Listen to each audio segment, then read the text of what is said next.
Welcome to Movie Talk with D&D. I'm Dwayne. I'm David. And we're just two best friends talking about movies. And tonight we're talking about Star Wars, The Force Awakens, Episode 7. That's what we're doing. Yeah, there I am. Oh, I was hoping you could leave the poster. Yeah, you were kind of liking the other thing, weren't you? Yeah. Well, we've got ourselves a good group of people. I'm going to start from my left as I see them on the screen. First, we have Andy Westover from Missouri, Cameron, Missouri, I believe. Hello, Andy. Introduce yourself. Say hello to everybody. Hello, everyone. Thanks for having me, guys. There you go. He's going to be the talker tonight. Next, we have from so many different shows. I mean, I listened to her on talking about Survivor. I've listened to her book. I have watched her 5 more minutes every single morning, and it's Christiana Ellis. Hello, Christiana. Hello. Thank you for having me. I like to talk about Star Wars. Yeah, I thought you might. This is going to be neat, actually talking to her and actually having her respond instead of just me talking to her and Mike as they talk over and over again. Yeah, really. All right, and then we have my son and a student at Troy University, Nathan Stroud. Hello, Nathan. What's up? How y'all doing?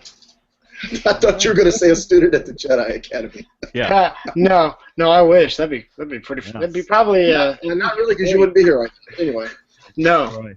No. And we have Will from Wonder Lake, the Giant Ninja. Hello, Will. What's up, guys? Good to have Will. And then you have me. We have another guy that was going to come on, and he hasn't come on yet. If he comes on later, I will introduce him. We have all seen the movie Star Wars The Force Awakens. Am I correct? Yes. At least That is once. correct. All right, at least once. Good. We're going to have a fun discussion. By the way, if you just spoiler alert, okay? Lots of spoilers. If you have not seen the movie, turn us off, go see the movie, and then watch or listen to our podcast. We are live on our website, and of course, there's some people in the chat room chatting away. We may even spoil Episode 8 and Episode 9, so Yes, probably so. Yes. Oh yeah, all of it. Well, we know some. Well, we do know some casting for Episode 8. So. I'm talking storyline. Who cares about real people? Oh, okay. All right. So we do want to thank a quick thank you to Nina Porsche, the Survivor player, yay, who just became a D&D patron over at Patreon.com. We do 2 podcasts: Movie Talk with D&D and Survivor Talk with D&D.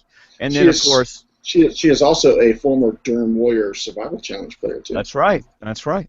Nice. And she wears our T-shirt when she works out. That's what Wow. she told me. I So, work out. Yeah. Anyway, I do too, which means mine's in the closets. yeah. David works his way out of the workout room. So anyway, recent movies, we've done Mission Impossible, Rogue Nation, and we've done Top Gun recently, so if you want to go back and listen to some of those, you can do that. But now we're here to talk about Survivor. Now, before we talk about it, I want to tell... Star Wars? Sorry, Star Wars. We do a whole lot more Survivor shows than we do movie talk shows. So I want to describe everybody's room for you, so I'm going to click on Andy's poster. Andy's got Star Wars posters behind him. Andy, tell us about your room. Well, this is my Star Wars room. The entire room is decked out with random stuff. You can see my little Star Wars Christmas tree hanging out back there. Can't really tell what's on it, but I promise that it's Star Wars related. Lots of It's white definitely from the lightsabers. light side, not the dark side. So that's a good trick. Yeah. That's right. This was my agreement with my wife when we got married. That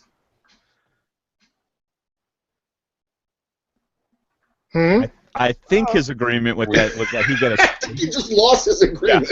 he got a Star Wars room. Agreement And- revoked. Yeah, agreement has been revoked. So, sorry about that, Andy. We missed that last part.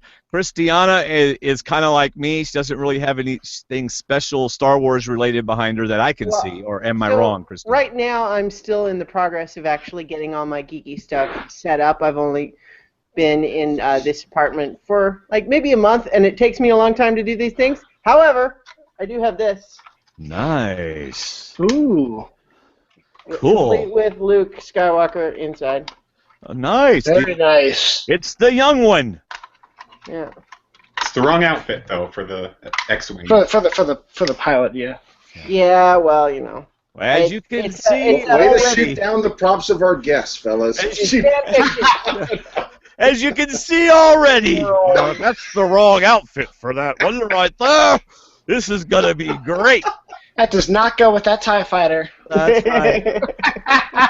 I know, the white clothes, the white ship, it's a little too matchy-matchy. Yeah. Now Nathan, my son, has a Star Wars shirt on, and that's about it. Well, I hope he have has Yoda. something else on, but we don't. Oh, he has Yoda with him. But I don't care That's about good. that. I like my bookshelf much more.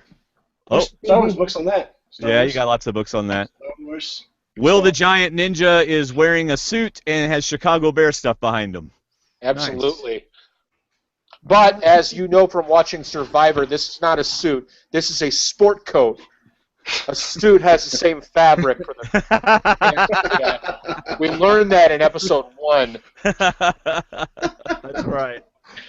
So, okay, so I have seen it 3 times. So I don't get any room recognition for the time. I'm sorry, David. No, I'm used to it. I'm I used totally to it. forgot, Guys, have David. fun. I'll check out with you later. I'll see you.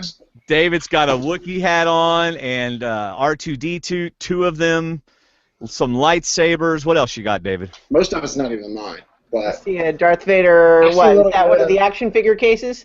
no, it's a birthday thing that you pull the strings on. Whatever those things are called. All right. Pinata? Pinata. Yes, thank you. A Darth Vader pinata. We've got 2 of these actually. One of them's Bailey's, one of them's Davis's. The lightsabers are all Davis's. Yeah. I actually have an Easter egg in this cup right here, Nice. and it's from the movie Cowboys and Aliens, and I don't know if any of y'all know how that Yeah. That relates. was a horrible movie. Horrible. Yeah. Yes, but it still has I kinda- ties to the Force Awakens. I thought it was funny. And then I won that in my Secret Santa or my White Elephant game, my R2D2 Awesome. bank. That was awesome. Nice. And, yes, and then a puzzle that's 1 piece short that'll never come out of the box. Awesome. So All I have are 2 bobbleheads. nice. Bobbleheads that I got at a garage sale for 50 cents each. Well worth it. That's right. All right, let's talk about the movie. Were y'all happy? Were you pleased? I Oh, know yes. that I know we went in with super high expectations. Blew him away. Were you happy with it? Go ahead. Andy first. Go ahead. Yeah, I loved it. Second time especially was even better. I had some concerns after the first time with a little bit of the acting and some little perceived problems and stuff. But I think that was just because I drank too much Coke and needed to use the bathroom, so I was just ready for it to move on. Yeah, you went at the inopportune time. Your bladder Yeah. was saying, "This isn't good. You can go to the bathroom." Yeah. Well, just when you feel that bladder anxiety, it kind of makes everything stretch out and feel like it's taking longer than it really is. So Right. Yeah. Right. Yeah, that was a Phantom Menace. That's right. Oh, come on. Oh. Sorry. With the How about prequel you, hit Christiana? already. Did you leave, please? I did. So I've only seen it once so far, although there's certainly repeat viewings on the agenda. So I had read, I didn't see it until Saturday, and so it was plenty of time for several of my friends whose opinion I trust to see it first. And so I feel like I had my expectations calibrated just right, Okay. but those still being very high and met. So I was very happy with it. I feel like there are things that we could discuss that like maybe this tiny element could have been better or something like that, but like the worst things I can say about it are minor nitpicks, and on the whole I loved it a lot. Awesome. David, how about you? Sweet. As the movie went along, I was checking off things that this movie improved upon from the first 3 movies, especially Wait. the first couple movies. Which first 3? 1, 2, and 3. Okay, thank you. I left exhausted. That was the longest 2-hour and 15-minute movie I've ever been in, and I didn't want it to end. But it felt like I was watching 2 movies, or maybe even 3 movies with the storyline they were covering. It just kept going, and I'm like, hey, I'm good. Because the best part was before the movie even started, and we could even do a podcast about the trailers that I saw. They were pretty awesome too. I wish. But I went to the theater where you can reserve seats, you get the recliners. Yes. Because my wife wanted to go, and I know my wife. So anyway, I got those that we didn't have to wait in line, and the only 5 seats I could get together were on the end in 5 seats in. So I'm like, I'm taking the 5th seat in because I'm getting as close to the middle as possible. I don't care where the rest of them sit. We got there, and somebody's in my seats. No. And come to realize the map was off. Where I sent you guys that picture of the trailer, that was my view, which was about the 48-yard line sitting in the theater. I had no idea I was sitting in the middle of the theater. So I had chills as I took my seat, and Gracie's just laughing at me. She's laughing her head off at me. So it actually was better than I thought, because if a friend gives me the approval to say who he was, I got sent the script about 5 months ago. What? I've had the script, and oh, trust me, it was very difficult to have that script on my computer and not read it. If you had sent that to me, I would have been spoiled. I would have read the whole thing. I started to read it, the first scene. How far did you get? Well, it's a little different because it's not exactly the first scene. I got to the point where Oscar Isaac's character was getting interrogated by Kylo Ren. Okay. Those two were about to meet, and I quickly closed it up. I did not want to read anything else. Did not want to read anything else. But I think the person that sent it to me did read it, but I'm so glad I didn't, because the big spoil in it is incredible, and it was really good. And like I said, they got a lot of things right, which I'll bring up as we talk about it, that the earlier movies got wrong. Which big spoiler? Because there's like a lot. Well, Kylo's heritage. Okay. Yeah. Which I had no idea was coming. Right. How about you, Nathan? Were you pleased?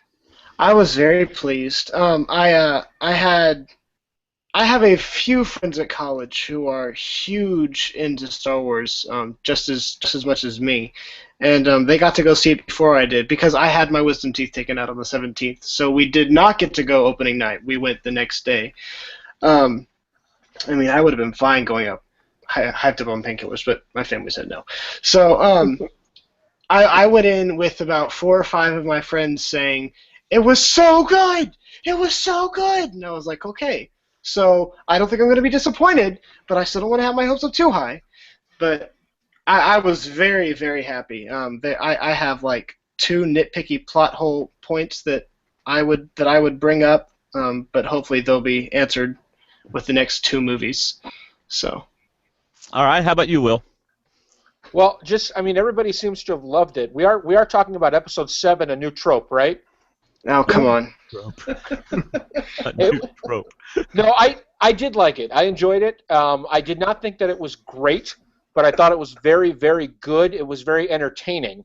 The vast majority of it was a repeat of things we've seen before, but the things we've seen before were good. So I didn't mind seeing it again. Now, I'm a guy who saw all 3 of the prequels in the theater opening night, and I actually fell asleep during one of them in the theater. So did my dad. It bored me to sleep. So my expectations were low based on that. But yeah, I did enjoy it. I liked it a lot. All right. So I have a question on this. I left very pleased. So before you ask that question, I want to say this was probably the movie I most dedicated myself to being not spoiled. And it was so hard. We even have a thread on my Movie Talk Facebook page, like we do on Survivor, where you can talk about spoilers of Survivor for 12 hours or something. Yeah. But we have, oh my gosh, I have avoided Facebook. I've avoided that Movie Talk page like the plague. Because I don't know why, but this movie I did not want to be spoiled about anything. Speaking of spoilers, I found this Revenge of the Sith book at a Barnes & Noble like a week before the movie came out, and I read the entire thing. And it's actually spot on. It has like pictures from the inside. Like they accidentally put it up early. Like I have pictures of like the fight between Dooku and oh my god. Is that the full novelization? Mm-hmm. Yeah. It's filmed with all the pictures from the movie and everything. What I will just actually briefly tell everybody is that the book is way better than the movie. Yes. Because when I was doing a rewatch in preparation for the new one, on the advice of a blog post, I read that novelization instead of watching Episode 3. Oh, nice. And it's incredible what a difference it makes, just because the book format can allow you inside the heads of these characters as they're making all these decisions. Absolutely. Like, just in like the very first scene with, this is a different movie, but just this last thing I'm going to say. Just with Anakin's mindset fighting Dooku at the beginning. Yeah. Absolutely. very interesting. Go ahead, Will. Will, finish your thought. Sorry. Well, I was just going to say, David said that he went out of his way to be unspoiled. I'm pretty sure that's huge in the anti-spoiler community, that you want to have the whole script on your hard drive for 6 months. Yeah. Great way to avoid spoilers. Yeah. That's right. That's right. I Well, I didn't read it. You're right. Yeah, you did. I mean, whenever you said that, I was like, but you read the first scene. So. Yeah. Well, the first scene of the script wasn't exactly like it was in the movie, so I wasn't entirely spoiled. But yeah. Good. So first scene, we get introduced to Poe. We get introduced to BB-2, whatever his name is. BB-8. Thank you. Whoa. Are we starting like that already? You've seen this movie 3 times. His name is said 512 times, and you called him BB-2 already. Yep. That's not a descendant of R2-D2. Let's get that out of the way right now. So what y'all think about that? We don't really know that, though. No, we don't. Yeah. Oh, I was thinking. Nowadays, every year we get an update, right? Like the phone I had 5 years ago looks completely different. But in the Star Wars universe, 50 years passes and everything looks the same. They have no technology updates at all. Well, BB-8 is an update of R2-D2. I mean, how does R2 get around so fast with those 3 legs and wheels of sand and everything else? Yeah. Well, the other thing you could say is, questions. like, how different do cars look now compared to... Yeah. True. And keep in mind, this was a long time ago, and it Very, was very far away. far away. Yes. Part of it too, I think, was a funding issue, because this is the Resistance is funded by the Republic or whatever, and Yeah. so it's How kind are of they on the down low. resisting? Is it just like their entire army is resisting the First Order, or why are they called the Resistance? So I found an article that summed all of this stuff up really well, and it was all pulled from various supplemental resources, I guess. Mm-hmm. So the super short version is, New Republic was fighting the remnants of the Empire for a while. Then they had the Battle of Jakku, which was hugely expensive for both sides, at which point they signed a treaty. Now, in theory, the remnants of the Empire have gone off to be by themselves and do their own thing and not form an army, and the New Republic gets back to building the Republic, not having their own army, to stop the war. Okay. But, of course, we know that there's the hardliners of the Empire that have now made the First Order and are definitely building a new army. And then there's lots of people over on the Republic side who are saying, we're pretty sure they're still building an army, so let's have our own. I gotcha. Resistance. So technically the Resistance is privately funded and only sort of has the blessing of the Senate. Just like the Rebellion. Okay. Yeah. Cool. So Luke Skywalker has vanished. But he's still got second billing. I mean, I'm just saying. It said Harrison Ford, and then it said Mark Hamill. The guy gets no lines and gets second billing. He gets points on the end too. Yeah, I guarantee you, he got paid more than Ray or Finn, and he said not a word. Well, this was Ray's first movie. Oh, I know. Daisy's first movie, which was incredible that this was her actually first show. Mm-hmm. So, all right, so they're out trying to find Luke Skywalker, and we get introduced to the Kylo dude, to Ben Solo.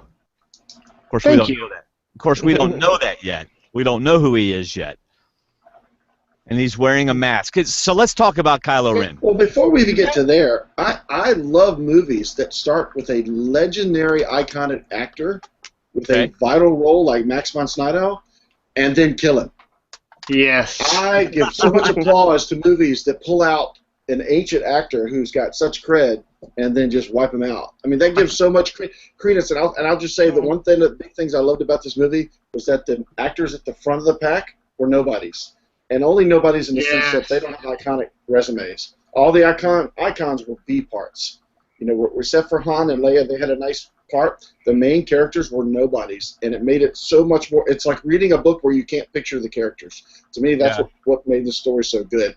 And putting Matt von Sydow's character at the very beginning, to me, a legendary actor, and then having him have such a vital role that turns the tide or turns the story on its head was just awesome. Well done. Right. Hopefully we'll be able to learn a little bit about him and see who he actually is. He's obviously supposed to be a guy with a lot of past or with Luke Skywalker and Rebellion, but we don't know really who he is at this point. Right. I bet you the movie seems to be making a big enough deal about him that I wouldn't be a bit surprised if future supplemental stories fill in the gaps with that guy. Right. Right. Oh, absolutely. There's 30 years of space to fill in stories. I mean, between Revenge of the Sith and A New Hope, we had like what, maybe 20 years. There's a ton of stuff in there.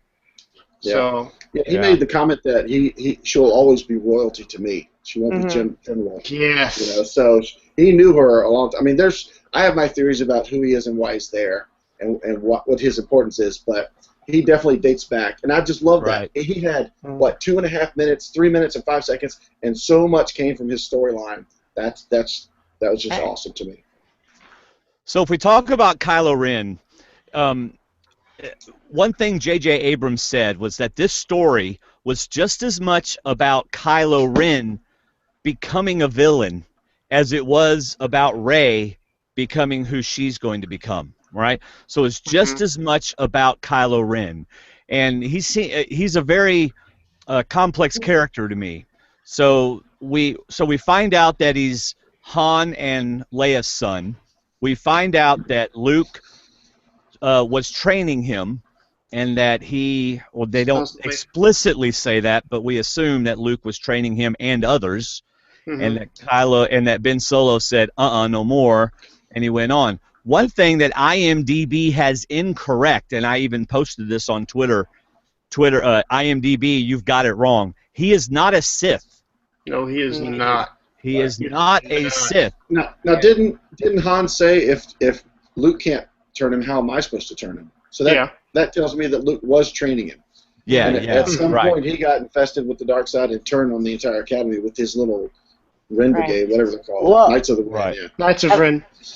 And I think Leia says at one point explicitly that like Han and Leia know Snoke, and that it was Snoke who like put the idea in his head. You're right. So, Leia says that's why I wanted Luke to train him.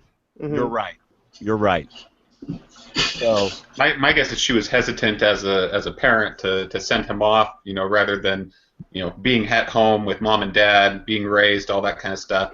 I mean, because if it was following the old methods of taking the kids when they were pretty young to start their Jedi training, then that would have contributed to some of his daddy issues, I think. Yeah. Oh yeah. Yeah. See, this is where I was wondering where the book canon was going to fill in with, because I know most of you have read some of the books and how Han and Leia have twins. Yes. And then they have a third child they name Anakin. Yes. And it's actually Luke and Mara Jade that have the son named Ben. So I loved how this was different in the sense that it's it's a different universe, so to speak. It's just a different storyline. But but his name is still Ben. Yeah, so exactly. Because one of the twins ended up going to the dark side. Yeah, it was Jason. Yeah, who went to the dark side. Okay, but that's book stuff. That's no longer canon. That is no longer canon, and I don't want our listeners to get confused. Right. So. Yeah, Will, come on, talk. Go ahead. I have a question. So, this is supposed to be a big reveal. This is a big spoiler that Kylo Ren is Han and Leia's son. Did you guys not see that? I mean, as soon as they introduced his name, that's who I figured he was. Well, when they said Kylo Ren? When they said Kylo. 20 Kylo. Because 20 years ago, we used to talk about, well, now Han and Leia are going to get married, and their kid's going to be a Solo and a Skywalker. It's going to be a Skylo. So we, Skylo. Oh my God. Kylo. See, I never said. See, I never was part of that conversation. See, I think I was partly infected by the book, so I did not see this. I get what you're saying, but I didn't see him as being on. I figured that's who he was. The second they introduced him as, I knew you before you went by Kylo. Like, Kylo. Yeah. Solo. Right. Good point. Right. Well, still. Well, okay, so I want to ask, what about his lightsaber? If you noticed, his lightsaber looked totally different than Luke's lightsaber. Because it's not built the right way. Right, it uses a cracked crystal. Well, okay, so help me out on this, because I don't know this. Well, see, an original lightsaber, the ones that the Jedi used to make, were made with a crystal taken from a specific planet, or a synthesized crystal if you wanted a special colored blade like Mace Windu had. And they would be sent off whenever they were going to be about to do their Jedi Knight training, the Jedi Knight trials, and they would go to this planet and they would do this big meditative thing, and then they would get their lightsaber and it would just be formed while they were in this meditation trance thing. And but that's not how Kylo Ren did his, because that's not how Luke did his. Yeah, I think We don't really know that, but Well, I mean, I assume that he did not go to that exact same place, because probably all not the cracked same and place. Yeah. Right. messed up and weird. I assume they lost that tradition whenever Go ahead, Palpatine Gianna. destroyed the entirety of the temple. I don't have like any like plot details, like specific technical details in story, but just from a storytelling perspective, thematically, I think what's great about it is that it's sort of a visual representation of how he is emotionally, which is just very raw and uncontrolled and just just seething all the time. And I think it's just it really kind of visually shows that. And just like we can imagine the light side Jedi tend to have the cool colors and it's very controlled, whereas his is all kind of out of control and feels like only just barely contained. Right. It's almost like a cross in the road too. Like he's taking the red path, the dark long path, versus the other two that he could have taken to go back to his family. Mm-hmm. So, Oh, there you go. What I found really interesting about Kylo's lightsaber was how it cut things as well. It had kind of the effect of a circular saw going through something that was too tough for it. Mhm. It would always make sparks. The thing it was cutting through would spark off and make a funky noise like it wouldn't quite get through it. Absolutely. If you think about that scene where he's trying to cut through the computers because he's mad, the typical lightsaber we're used to would just melt right through that, vroom, vroom, vroom, and he was struggling to get it through. I thought that was interesting. That's funny. That actually sounds more like a laser sword, which Anakin called Qui-Gon's back in Episode 1, whatever it was. But I love how this movie actually wiped away the myth that non-super fans come away with, that only Jedi could hold lightsabers and only Jedi can carry lightsabers. I never understood that, because Han clearly uses one to cut open the Tauntaun in Empire Strikes Back. Yeah, So it's like, I know people did not pick that up. People just didn't get it. But yeah, I think coming out of the first movie, and when I was little when I saw it, so I said, oh, it's the known weapon of the Jedi. Yeah. Anyone can pick up a lightsaber and turn it on. Yep. Well, anybody can pick up a samurai sword too, but they're still samurai swords. Exactly. True. Don't touch mine. Yeah. Oh man. Yeah. Well, I really liked. I'm really looking forward to seeing this villain progress, because he's obviously going to be in the next one, based on what J.J. Abrams said. That it is about him becoming the super villain. He's not that villain yet, but he's working his way to it. But boy, the whole having to battle with the light, and stuff like that, and going to Darth Vader's helmet, and just some really good stuff. But boy, Rey, she gave him a licking though. I mean, that is one powerful girl. What do we think about Rey? Well, I want to say that one of the things they got right was how this person got introduced to the Force. Who is this versus person? Anakin and his story in Phantom Menace. Because to me, Anakin being, a pod racer and so smart and so able to do stuff, I enjoyed more her awakening of the Force. Because to me, I'm of the aspect that when she was dropped off by her parents. Are we ready to go deep into guessing? Let's go. Yeah, come on. Yeah. I think, okay, my theory is she's Luke's daughter and another woman. I don't know who, obviously. It's not going to be Mary Jane, because I'm not sure, because they're jumping over things. Luke's her dad, and Ben Kenobi's daughter's his mom. That's another theory, right, because she's the granddaughter of Ben, right. But she was dropped off because Luke was suddenly a target by Snoke. So to save her, because he didn't want to lose her like he just lost Ben Solo, he and his wife dropped her off at this planet. And as a child, because if you look at her, she's still in that garb that looks like one of the little Jedis that Anakin killed when he went to the Jedi Academy. Yeah. But at the same time, Luke suppressed her memory of what she had just been training. Okay. And Why is that? I'm sorry. Huh? I didn't say anything. Oh, so I'm thinking that he suppressed her training as to what she learned because Everyone's child and going well. it's either that or she really read the mysteries in the canon about Jedis because she suddenly picked up on what Jedis could do when she realized she may have ties to the Force. Or likely both. You know, that's not an either or. That could be a both and. Yes. You know, that is in her, and because it's in her, when she didn't remember it anymore, she sought out the knowledge. Right. I think there's another element that I thought was really well portrayed is how much she picked up when Kylo Ren tried to use the Force on her. Right. And Yes. her sort of feeling what he was doing Yeah. really made her start to go, oh, okay, Yeah. is that a thing? I can try that. Yeah. Yeah. And I Exactly. thought that was great. Which I guess her midichlorian level could be much higher because Hey, no M word. she overtook him. She No, we overtook don't, him we in don't use that that word. in that interrogation. She started reading his mind. Yeah, Right. because, Started you realizing know, what he was an doing. open door goes both ways, to quote Dr. Who. That's right. So what I really enjoyed that they got right in this movie versus the Phantom Menace was I loved how she came out of the Millennium Falcon and said, "I'm not sure how I did that." Yes. But it was amazing, and I love that. That's right, because she flew that thing not like somebody who's ever stepped into it for the first time. Right. She made moves and did swirls and did confidence things that Absolutely. Anakin was doing with the pod racer. And I loved this version of her awakening in the Force versus Anakin just being this great little kid that has these talents. Like, oh, watch me race. You know, I liked her. I don't know. It was amazing, wasn't it? I don't know how I did it. You know, to me at this point, she still doesn't know. And it was Kylo that actually brought it out of her that actually worked against him. What Absolutely. do you think, Andy? What's your theory on Rey? I really hope that she's not a family member, just because that seems way too connected. Same. I mean, it seems inevitable that it's going to happen. So I guess part of my confusion is you know, unless she had her like mind wiped or whatever, which we haven't really seen that happen in Star Wars movies before.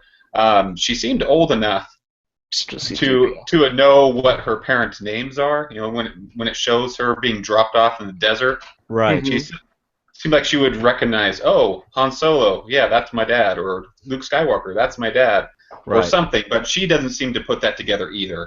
Yeah. See, Yeah. so She- I'm go ahead, Will. Go ahead.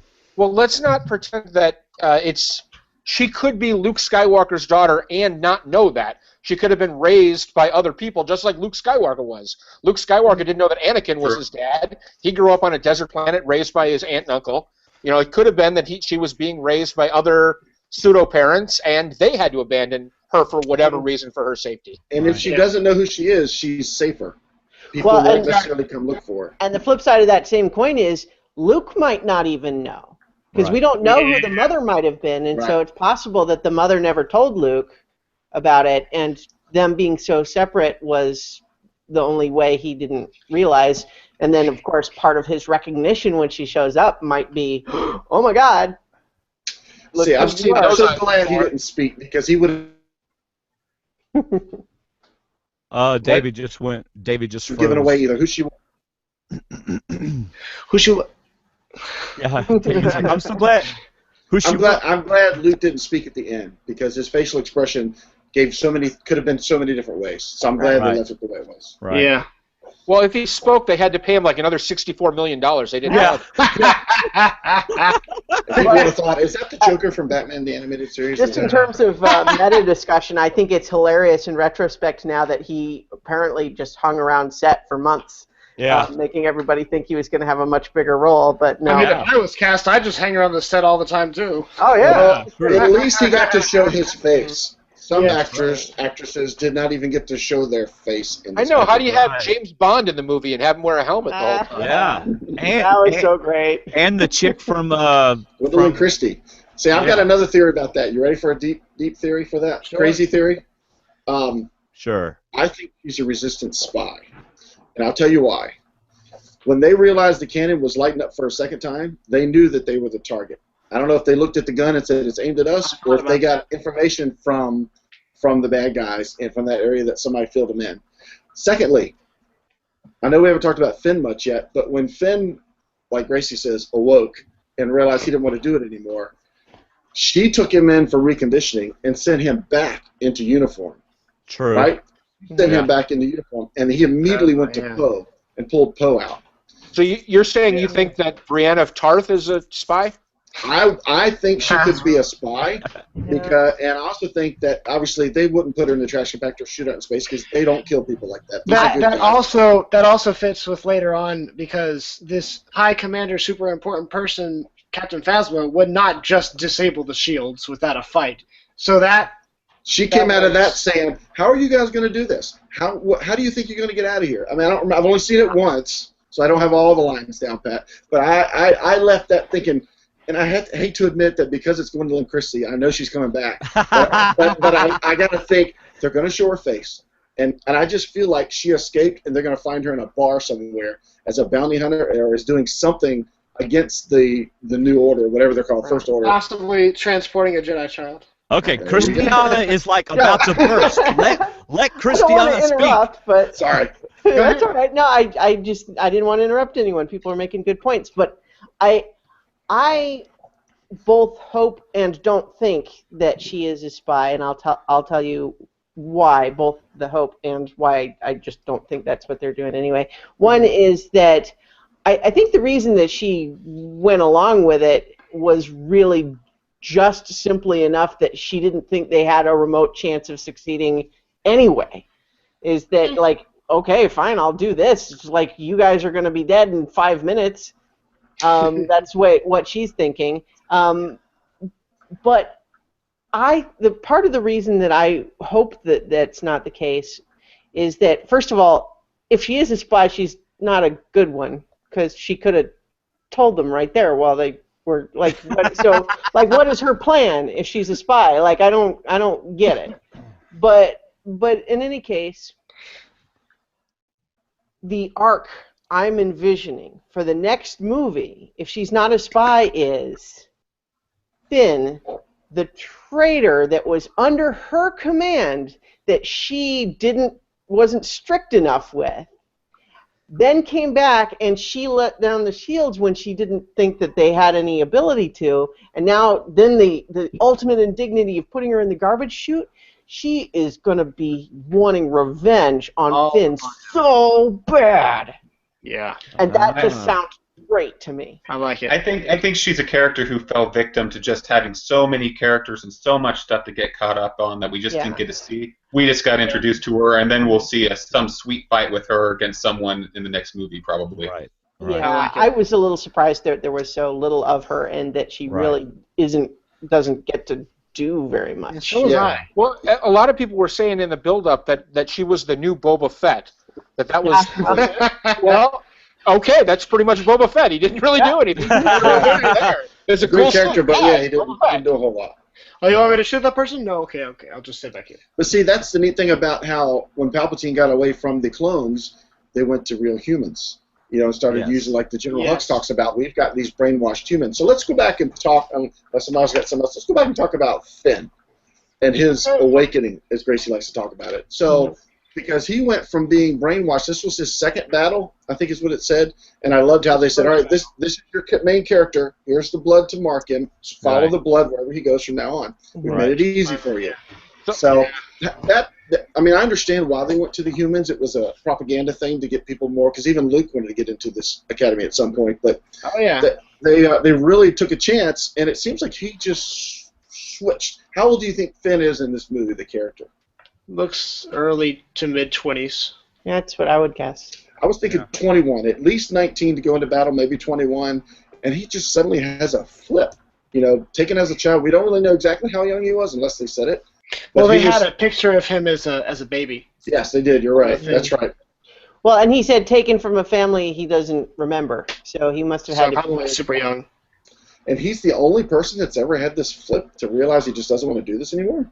Maybe he wasn't brainwashed very well. This is a big part of my theory that I was a little bit actually. I didn't feel coming out of the movie like this was a theory that other people wouldn't agree with. It seemed straightforward to me. I think Finn, maybe to a lesser extent than Rey, but I think he is also Force sensitive for a number of reasons. One is, why does he why is he able to suddenly break free of this conditioning, especially when it seems like it happens fairly quickly, like kind of like you were saying, almost like a flip. But then also at the beginning, note how he kind of reacts and looks just as Kylo Ren's ship is coming up. Kylo Ren looks at him and gives him a glare like when he's not firing, and there's that whole thing. Kylo Ren immediately knows who it was as soon as they're sure that there was a stormtrooper traitor.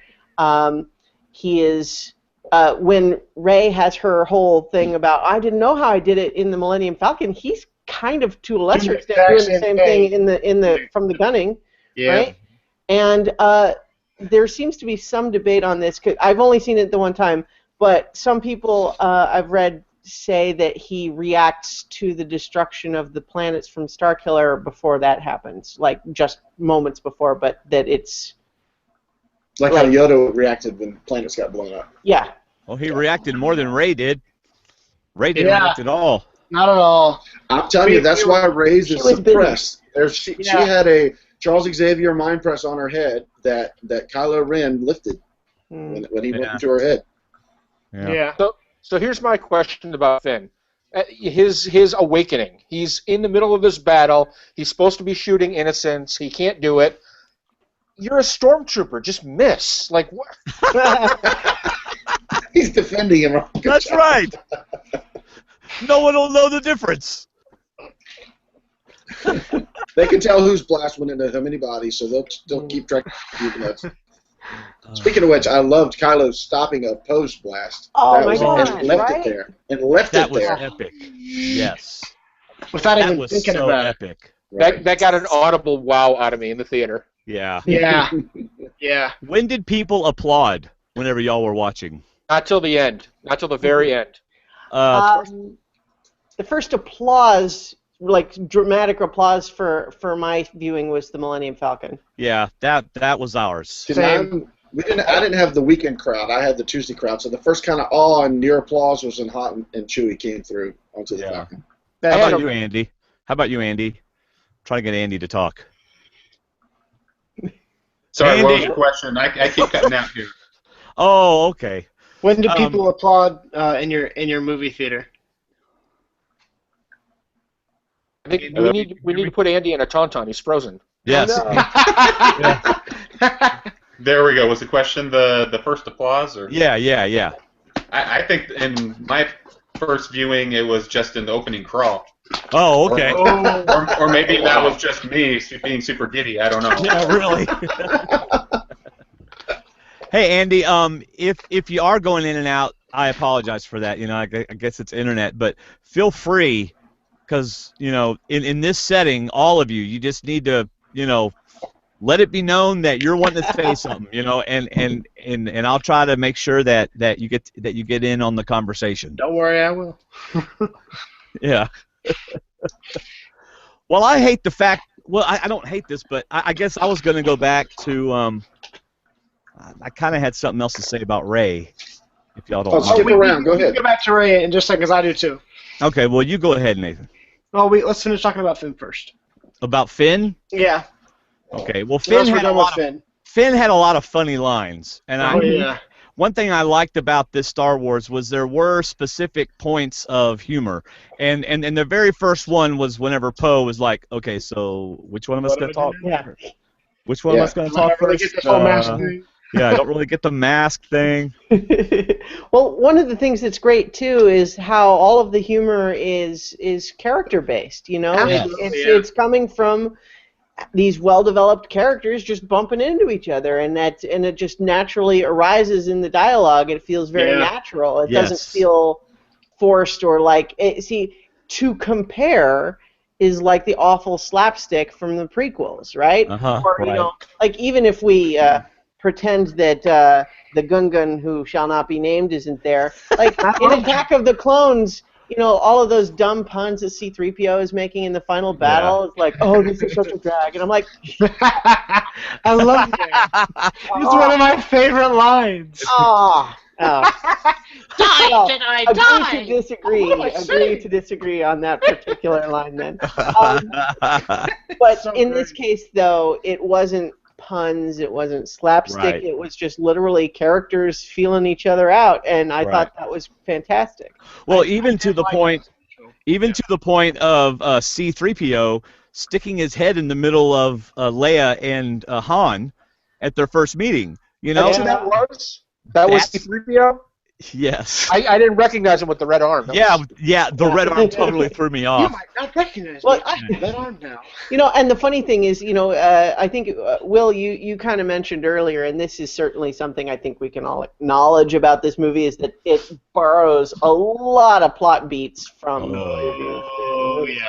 Now, I honestly think that, I mean, not only is it very intentional, but I think ultimately it's a good thing, even though it makes the movie, in some respects, feel a little bit like safe or rote. And I can understand that reaction. I had a little bit of that too.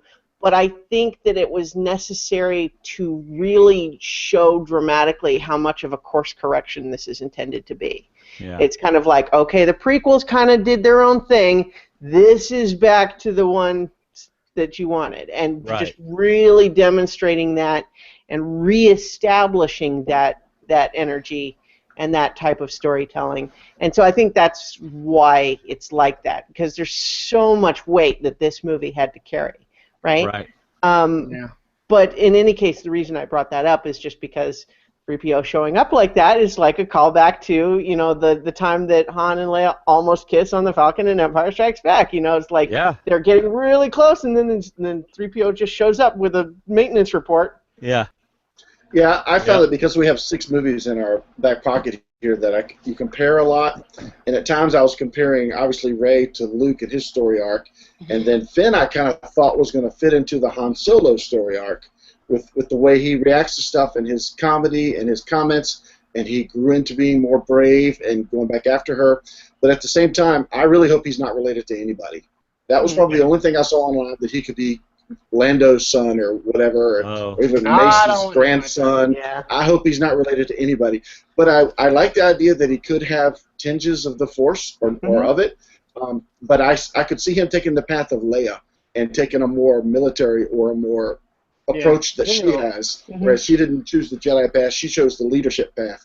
And what he doesn't necessarily, he might go into leadership especially if he meets up with Captain Phasma or whatever, but still, I could see him falling into that military side as well, like Leia did, whereas Rey goes more into the Force. So, but I did keep comparing things. I said, oh, that's like, you know, when Poe goes in by himself, cover me, I'm going in, you know, that's what happens in that Star. And then, like I said, with her learning with the Millennium Falcon, that relates to him being on the pod racers and just different storylines related, but they were different.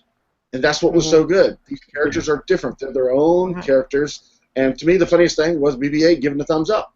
That was just, it was hilarious. But at the same time, everything was different. It's like they took stuff and went in a different direction. Like you said, these are great characters. I love the actors that got to play these parts. It was similar, but it wasn't. It was telling a different story, and that was fantastic. Awesome. And on that front, I never had a problem with it at all. I know a lot of people have griped about, you know, just a new Death Star and all that kind of stuff again, but I think that's the natural order of things, that when something doesn't work, you go bigger and try and make something more powerful and more destructive. With a single point of weakness. Again, that's important. Yeah. And a trench to fly in. It was a giant building. You know, it's like it was not at least just a little port or anything this time. Yeah. One more comment on Finn, real quick. I think it should be noted the little behind the curtain moment with him, you know, taking off all of his stormtrooper armor to find that he only has black sweats on underneath. I felt that was a little disappointing. There should be something a little more substantial. Substantial under there, He's wearing black long johns. But I to kind of echo what was said earlier, I think what's fun about this new trio of Rey, Finn, and Poe is that it's kind of like if you took Han, Leia, and Luke and put their character traits kind of in a blender and then just dealt them out. Yeah, exactly. To these three characters. Right. it feels like a familiar chemistry, but without there being like a one-to-one correlation. The Right, same right. trope of the funny guy, the powerful dude, and It's also funny to note that when they were designing Luke or writing his character, they actually thought about using a female character, and now they're using one in Rey. And even the scene y'all were just talking about, where Poe and General Leia are around the screen putting up the the Death Star, and then the Megastar, whatever they called it, actually just starts right from the previous movies. And it's funny how Poe, who's the best pilot in the unit, is now leading the conversation. I guess he got promoted when he came back. Yeah. He was one of the ones doing the main talking. But I guess he was also there, so I'll give him. Plus, he's probably the highest paid actor, except for Leia standing around that screen at the time. So, but still, that whole scene, and here comes Akbar, about 100 years older, a little more dark fins on him, but cool. He had it in mind. C-3PO, I almost threw up a little bit when he stuck his head in there, but I understand why that came in. I'm like, really, just keep him on the ship. Just put it back on the ship. So speaking of throwbacks to the old movies, prequels and original trilogy, did y'all happen to notice that Finn, when he was looking for tools and when he was looking for the bandages, he saw the little training. Yeah. Yeah, it was great. He was like, "What is this? Oh well, throw it away." I was It was like literally a throwaway gag. It was literally a throwaway gag. Yes. Yeah. Literally. Exactly right. And Yeah, then of course we have Finn leaning on the chessboard, and then Chewie goes, Yeah, like, oh, you want to play? yeah, I like to play that Nobody game. ever wants to play with me. Yeah, we never finished our last game. Yeah. And we had a mention of 1138 when we were on the Starkiller base also, so that was nifty. And the others that we had. And we had an I've got a bad feeling about this, which was We had to have that. I've got a bad feeling about there were like this. 3 Right. people in my audience that laughed out loud at that. Everybody else looking along, why is that funny? And of course, did y'all? I'm sure y'all caught that Finn's number. His numeric ID is the same as the jail cell that Leia was in when they first found it. Yeah. Which is a movie that George loves. Mm-hmm. Wow. So what y'all think of the overall story of this? I mean, are y'all buying into it, or are you? I like how it set everything up. Are there any plot holes that you want us to dissect? I have a plot hole. Why did they never look at R2D2's data archives? They never looked at them. It's just sitting in there, and they never decided to look at R2D2's data. Like, he's the only one that never had his memory wiped. Like, he knows everything from when Anakin was a little baby on Tatooine, because they only wiped C-3PO's memory. He knows everything. No, But Bail Organa said wipe both the droids. Yeah, he said did. wipe both the droids when he had them turned over at the end of Revenge of the Sith. I'm pretty sure. Correct me if I'm wrong, but the Resistance didn't know there were 2 pieces to the map until they recovered the first piece. The First Order knew there were 2 pieces, and they only had 1. But until Poe went to Jakku and got the first piece, they didn't know that the map was not whole. So they had no reason to look inside. They still didn't look inside R2D2's memory bank to see how to find Luke. The impression that I got was that they couldn't do that without R2D2's participation, and because R2D2 had gone into low power mode, that the impression I got was that they couldn't. Now, I will still agree that it is just super convenient that R2 just happens to wake up when he does. Yeah, maybe the next movie will indicate that there was some sort of a mechanism that triggered that we just didn't see. When or did he maybe wake up? it's right after the big battle, just in time for Rey to go off and find Luke at the end. He woke up What happened to cause him to wake up? He woke up right when Rey, Luke's daughter, came into his vicinity. But anyway, actually, J.J. Abrams answered this question. He said it was BB-8 that woke R2 up, because he came up, and R2 was in a mode that he was turned down.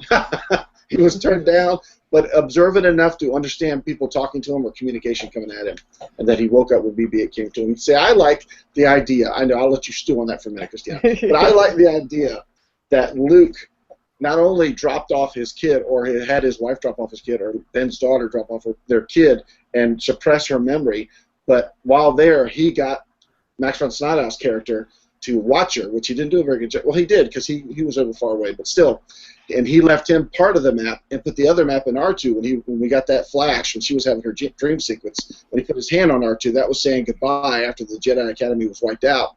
Yeah. Because he went to go look for the old Jedi Temple, so he left the map at R2 except for one piece, which he gave to the other character. So that's to me why I thought R2 was holding it, but I've also read where people say that R2 just accessed the archives. He just pulled up the archives. Well, okay, so it's a little bit of both, because the big piece of the map is what the Empire had in their archives. And that's what R2-D2, when he connected to the Death Star computer, accessed that chart. I think they said that at one point in the movie. And that's why the First Order is saying they only need the little piece. Whereas the Resistance, when they get the little piece, they're saying the little piece doesn't work without the rest of it. Right. Right? And so it's essentially it ended up with both sides having one and not the other, but needing both, which is fairly standard mystery trope. If you have this giant map and you know that you're missing this small piece and that's what's causing you to not be able to find him, can you not just go search that small piece? It's a galaxy. It's a galaxy for crying out loud. Yeah. Oh, you kids! You kids just don't know life. It has to be an uninhabited place because there has to be a history of Force users. It was all very convenient. So, in any case, the thing that it's not a plot hole so much as just something that was not conveyed clearly that bugged me, which was, namely, how close or how far away are any of these places? Starkiller Base, how far away from the systems that it blew up are? How is it? Down on that planet where the new cantina is, they can see the other systems from there, but they weren't one of the ones targeted. And did they actually blow up the Senate? I mean, I think that's been confirmed that is what they did with the attack. But we didn't know any of those planets, and we never saw the Senate there. And it's all of that. I thought, I'm willing to accept it in the sense that the supplemental material will just make it clear this is what happened there, and it will. We can just answer those questions. I didn't need them to take 10 minutes to explain all this to us in the movie, but I felt like the movie was unclear in that part. The passage of time has always been a problem with all of them. I mean, just like you see on Empire Strikes Back, where Luke goes from Dagobah to Bespin in two seconds. It's the same. It's the same type of thing. And in the books, it better shows. They were on hyperspeed or whatever for days or weeks at a time. So I think we just have to. Well, suspend disbelief on that one. Right. When they took the Falcon back to the new Death Star, whatever, I forget what it's called. Starkiller. Starkiller. Thank you. Luke's original name. Luke's original name. Yes. When they took the Falcon back there, they went in hyperdrive. That's a long shot for the Starkiller to shoot another planet that it took hyperdrive to get you to that planet. Yeah. So I agree with what you're saying about distance. That's a lot. You got to have a good scope to shoot another planet from that far away. Right. I thought that was one of the things that's actually kind of cool and different about it is that it doesn't have to be right up next to wherever it's trying to blow up like the Death Star did. But just in terms of which planets did it blow up and what does that mean to us? Because we never met any of those people on any of those planets. So what difference does it actually make? It doesn't seem to impact anything. Well, one argument that I had heard is that basically now you have the Republic or the government of the Republic that has been destroyed. You have the New Order. First Order. The First Order that's reeling now after the destruction of their Starkiller base, and that it's just going to be total chaos going into the next movie, just because so much of those governments has just fallen to pieces. Well, it's almost like the start of Episode 4, right? Where it was just what was the group called that fought the Empire? The Rebels. The Rebels. So now, with the Senate gone, we've got a group of rebels who no longer have a government. Now are going to be fighting this galactic empire, which is forming with all these people. I mean, they've lost their big weapon, but still, they're still a group of people with a bunch of ships. Yeah. So a plot hole that many people have brought up to me, not a plot hole, but a problem that they have with it, is how powerful Rey is with the Force, and I'm sitting here like, but she's not that powerful with the Force. And let me just say why I think that. What actual Force powers do we see her use? We see her grab the lightsaber with the Force, and we see her do a Jedi mind trick. Let's start with And the she Jedi mind also trick. read someone else's mind that was trying to read her mind. That's because they were Right. reading her mind first. It's an open Still. door type thing. Still. Yeah. Still. But it took her 3 tries to do that Jedi mind trick on a stormtrooper that had already been brainwashed from infancy. That was James Bond. Yeah. It's not just a regular stormtrooper. Okay, so she brainwashed James Bond, an alcoholic stormtrooper who'd been brainwashed. And then she uses the Force to get the lightsaber. But Kylo Ren was also using the Force and the lightsaber, making it move. Okay, maybe he just stopped whenever it was about to get to his hand, and she was like, "Oh, cool! I can keep using it. It's gonna come to my hand now." But like, we don't really see her do any kind of super powerful Force stuff. Mm-hmm. I So that's not a strongly big disagree problem with with you. me. Why not? Or why do you disagree with me?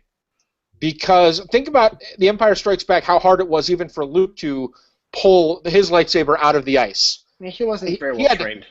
Okay, and she... so compare apples to apples. She wasn't trained at all. But that's why Kylo Ren was also doing it. He pulled it out of the ice Right, to begin with. Right, and it just shot right past him all the way to her, into her That's hand. what I thought. Yeah. She broke him twice. She broke him mentally, and she broke him with that lightsaber. But Yeah. at the same time, I don't think she had any knowledge of how to use her mind to control someone. And I think, to me, that's where her knowledge of the Jedi, who she thought was a myth, that's right, they can control people with their minds. And I think that's why it took her multiple chances, and Christiana's going to shoot that down. No. I think that this kind of ties into the title itself in terms of saying the Force Awakens, and I'm actually tying back to a lot of the stuff that's in the previously mentioned Episode 3 novelization when it describes for a powerful light side Jedi, what is their experience of using the Force? Like, what is it? Because like the key difference between the light side and the dark side is that the light side is almost like they're swimming in the Force, and it's whatever the will of the Force is. They're just like the conduit, whereas a dark side is trying to make the Force do what they want. So I feel like what they're kind of trying to set up and suggest with the title is that the Force itself, after kind of being a little bit dormant for a while, is sort of now starting to say, "Okay, we're going to ramp up through her." Yeah. And so it's you. And so if she is able to be this conduit in that way, then yeah, she might be more powerful more quickly than we saw Luke be, or even typical Jedi training might have been before, just because at this point she is what the Force has chosen to imbue with power. And that also might be why I think that there's some hints that, like Finn and maybe even Poe to an extent, there might be other people that are starting to be Force sensitive in a way that they might not have been before, because the Force is kind of waking up. It's like an episode of Oprah. You get the Force. You get the Force. Yeah. Everybody gets the Force. Look under your chair. It's the Force. And also, I just wanted to defend Kylo Ren for just a second, because he did get beaten by an ex-stormtrooper and a girl who had never had any training with a lightsaber. He had just gotten shot by a bowcaster, and he had just gotten sliced. Actually, he left Finn on the ground with a slice of his back. So Yeah, I don't think he got did. beat by Finn. No, but he got poked by Finn. Yes, he did. also just murdered his father. Yeah, he's kind of emotionally distraught. He just got shot by Chewbacca. He's in the cold with a gaping wound, and he doesn't have his comfort mask on. So how many of y'all were ready to shout out to the theater? Just so y'all know, this is one of 3 movies. He is not going to go back with his father right now. This is his last movie. Yeah. Y'all know this because he wanted to die in Star Wars A New Hope, but Lucas said no. So Harrison Ford is getting his wish. He is not making it. Here it comes. Just letting you know. Yeah. Oh, he'll be You know what? He'll be in 8 though. Yeah, Kathleen Kennedy said that she didn't mention him specifically, but she said everybody on the cast stage members at this back. presentation, which included him. But of course, I suspect that he's back in the sense that we will Flashbacks. in the next one we will see flashbacks Yeah. to Right. Luke What training happened the to- Jedi, and we Yeah, might yeah, see yeah. him then. But Absolutely. but I thought, even though I predicted, like, without being spoiled about it, I predicted that Han was going to die, and I predicted that it was going to be pretty much like it went down. Not necessarily the son killing the father element, because I didn't see that coming, but just that Han was going to die in an Obi-Wan sort of way, because there's just so many storytelling benefits that provides. Gives the story real stakes. At some point, you have to do something with those characters, right? Because you need them to sort of pass the baton to the new people, right? Absolutely. And then also just it makes the bad guy badder to kill someone we really like. And so and Han just seems like the obvious choice to me. Han's been living on borrowed time. To Right. have the occupation that he has, And so- the fact that he's actually got gray hair and still alive So- is amazing. So even Yeah. though I predicted it before even sitting down in the theater, and then I think it's heavily foreshadowed throughout the movie. Did you tell the theater when you sat down? By the By way, the way, everybody, I'm pretty sure. But in any case, though, even though I predicted it, I thought the execution of it was great, and I don't mean like the execution of Han Solo. I mean just the way that it all went down, I thought was really fantastic. just another great bit of directing and storytelling, because when he walked on that bridge, to me that was Han Solo, the father, saying, Right. "I'll do whatever it takes right now to get my son back. Well, If that and means then dying, then I'll die." Yeah, and then the Yeah. additional layer of how when he talked to Leia about it, he was the one that was pretty sure we need to just let him go because he's gone, but she was saying, no, I think he can come back. Yeah. Promise me, if you see him, you'll bring him home.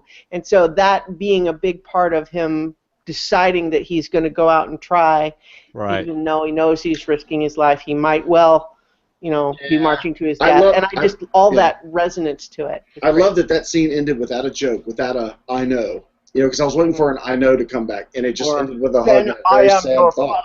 Yeah. Well, I mean, the Leia and the Han, when they say goodbye, at that point, I love that was so serious and it was so personal. It had nothing to do with the Force. It just said, "Bring back my son."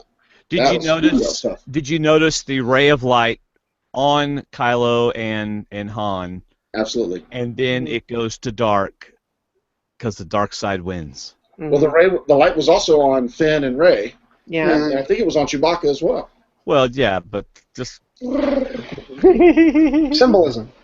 Yes, it was. Right. Good symbolism. I'm just glad. I was nervous throughout the whole movie that Kylo Ren was going to go the same way as Darth Maul, and that he was just going to kick the bucket in this first movie. So I was so relieved when he made it through, and it really made my second viewing that much better, just knowing that he was going to be sticking around. Yeah. Right, because you weren't worried about it second time. So, Andy, did you have any plot holes that you weren't comfortable with in this one? No, really. The only one that I was uncomfortable with was the R2-D2 thing. That was kind of weird. And honestly, I didn't even notice it the first time. The friend I was with pointed it out, and I was like, oh, yeah, I guess that is kind of weird. So hopefully that'll be explained in the next one. The one explanation that I heard that I think you mentioned already was that was right after Rey showed up at the base. So if she is Luke's daughter or whatever, somehow he was able to sense that or something. But I mean, any way you think about it, it's kind of hokey. So hopefully they have a better explanation than we can come up with at this point. Yeah.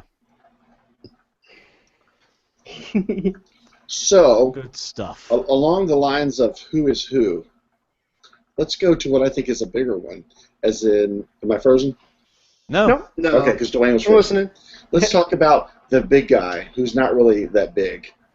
He's more like 7 feet tall. He's not Snoke. really We don't know yet. 60 feet tall. The guy who Maybe added he's like 2 feet tall.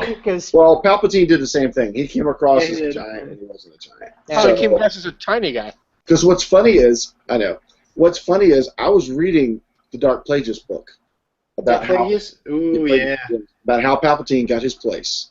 Because when Palpatine tells the story in Revenge of the Sith to Anakin about the Sith Lord that learned how to conquer death, and he got his only fear was losing his power, and then his apprentice killed him. Well, Palpatine was his apprentice. I was actually reading that book, and something caused me to stop reading it, so I didn't get to finish. But I know that Palpatine killed, or at least thought he killed. Yes, he did. His Lord. So He killed him in his sleep. He's dead. He Well- killed the guy who had the secret of bringing people. Right. So if he wasn't completely dead, Yeah. then he could. I don't know. To me, I kind of doubt. Your friend is only I mostly know Andy dead. doesn't want anybody related to anybody. He wants a whole. Well, I just don't think that they're going to bring out that type of a shout out to episode. It's episode 3. Yeah. Yeah, I mean, I recently, during a college class where we had computers all around, was absolutely doing all of my work. But I was also on Wikipedia reading the entirety of Palpatine's life story and his entire page, which is very long. It took me like 2 weeks to get through it because I only did it during that class. Plagueis' story in relation to Palpatine is absolutely fascinating. And I agree. There is a similarity in their biological makeup and the way that they look. It could very well be the same species, but I don't think it's actually Plagueis. He may have transferred his knowledge to another friend of his, though. I mean, That would on be- on the Snoke subject, why on earth was he a motion capture character? Obviously it's Andy Serkis playing, doing the voice, but there was nothing phenomenal about his appearance that they couldn't have just had a person play that, right? It may be that there's something more to it that we'll see in the subsequent movies, and so they needed it to be consistent with whatever they're going to do later. He looked like he was missing some Maybe of he his has wings face. or something. It looked like some of his face had decomposed a little bit. So Maybe the you can't really do that projection with wasn't a mask. exactly him. Maybe it was a more deformed type character that made a different projection of himself. For all we Because know, it's all... Sorry, go ahead. Well, I was just going to say, one thing I did notice about this movie, that to me, and I hate to sound biased against aliens, because Episode 1 Phantom Menace was So was the Emperor. overdosed with aliens, but Not this good. movie was not. This movie definitely had more humans than it had aliens. It just seemed it was very human strong in the cast versus past movies that just, oh, look at this funny alien, look at this funny alien. They had a And lot it of was just mostly about the storyline of humans. Yeah, they had a lot of aliens on Jakku and on Maz Kanata's place or whatever, but there weren't a lot of familiar aliens either. I mean, other than Chewie, pretty much, and what is it, Nine Numb or whatever that guy's name is. Everyone else were aliens that we hadn't really seen before, so that was kind of strange. It would have been nice to see a couple more familiar species out there Akbar mixed in with all the newbies. Oh yeah, Akbar too. Yeah, but the bar was nothing And but that- aliens, so I guess and that that was full pilot- of aliens. Yeah, there was the one pilot in the final battle that was some sort of an alien as well, Yeah. but not a familiar one. Actually, as he far as- was one of the pilots in Episode 6. The other pilot, though, that was with the four, that was with Poe, he was named after a Beastie the Boys X-wing CD. pilot? Yeah, the X-Wing pilot. Yeah, it was Lando's Okay. co-pilot. Yeah. No, okay. Nien Nunb, who was Lando's co-pilot in the Millennium Falcon in Episode 6, is not who I'm talking about now, which is Right. one of the X-wing pilots was a different alien from that guy. Oh, yeah. I know what you're talking about. Yeah, okay. that's the alien that was named Guy after with a the Beastie little- Boys CD. The guy with the snout. License to ill. Yeah. As far as new aliens go, though, I thought Maz was a great new character. I like her a lot. Oh yeah, I like her a lot. I bet you we get more of her too, just in the sense of the whole. How did you get Luke's lightsaber? That's a Right. Oh my gosh! time. Yes, That that's still a takes great me- question. Episode 8. Yes. Anything that'll get me in the next movie. Yes. Yeah. I'll save that for later. I think she is a student of the Force, like the character in the beginning, Max von Sydow's character, where because his character was actually a member of the underground, Force religion that believed the Jedi were there to take care of him. But so I like those characters that studied and that were believers in the Force type thing, but they weren't actually able to manipulate the Force. Yeah. Yeah, I think that would be cool to explore how people might, or any aliens. I don't mean only humans when I say people, but how any beings might interact with the Force other than being Jedi. Is being a Jedi the only way to be Force sensitive? Is the only way to have all of this stuff? I mean, some of the like some of what we've seen in even like Clone Wars or whatever indicates that there are aliens that have their own way of interacting with the Force that's different than being a Jedi. Right. Right. Cool. I'm looking forward to seeing Chewbacca and Maz. Is it Maz? Yes. I don't remember the last name, but Maz, yeah. Kanata. Apparently, they have a thing going. Where's my boyfriend, Chewie? Yeah. That'll be interesting. So, a bit of a size difference there. My impression was that was a joke. Yes, yes. Judge her by her size, do you? Ah. So what are some other things that y'all want to say about the movie? I'll say that with only one particular scene aside, I thought that Chewie had more personality and more character to him than in any of the previous movies. I was really, really impressed with how great Chewie was in this movie. And the only reservation I have there is that at the very end, it is just plain weird that he just walks right by Leia with no acknowledgement at all so that Leia can hug Rey instead. I don't object to Leia and Rey hugging. I object to it being weird that Chewbacca is in frame in the background just talking to other guys. Right. Leia and Rey, who have never met, as far as we can tell, right? That's where I think there's a connection. Yeah, I think there's a connection. Well, I think that was on purpose. I think there could just be a connection that they're both Force sensitive and could have the empathy with each other as a result. I don't know that it needs to be any more complicated than that. But at the same time, it might well be more complicated. But so I don't object to them bonding. It felt weird to me to actually have Chewbacca on screen and ignoring Leia, which was that was just strange. It was redundant since she just hugged her in a big way because Han couldn't go near her, and Chewie just walks up and hugs her. So we just had that scene. No, we just had the end. No, I know what you're talking about. It would have been another Chewie hug scene. We just had it. Yeah. Except that they hug when it's just, oh hey, haven't seen you in a while, but when it's your husband, my best friend, who I've been living with and working with for years and years, was just brutally murdered by your son. But I'll catch up with you later. Yeah, I agree with you. That felt off to me, and I almost hope that there's like a deleted scene or something that just explains why that was so weird. But I don't know. So other than that nitpick, which just felt strange to me, I thought Chewie was great in this movie, and like his reaction immediately when Han is killed, for example, and there was lots of great stuff with him that I thought was gave him more to do and more character, more personality, honestly, than in any of the previous movies. I liked it when he told Han he was cold. You're cold. That was great. You're cold? Yeah. Oh, that was great. This is something that I think they do hold true as to how Han and Chewie met, whereas Han rescued him from, I think it was a salt mines, where he was actually a slave. So after, was it Revenge of the Sith, he got taken into slavery and was working in the mines, and Han rescued him. So it's kind of like Chewie owed him a life debt, which I enjoyed knowing, which made that cry more heart-wrenching. When Chewie saw the guy that he owed a life debt to killed, especially by his own family member, and that tore me up to hear him cry like that. The trilogy of books that... Oh, sorry. Go ahead, Christiana. It was just a one-off, so you go ahead.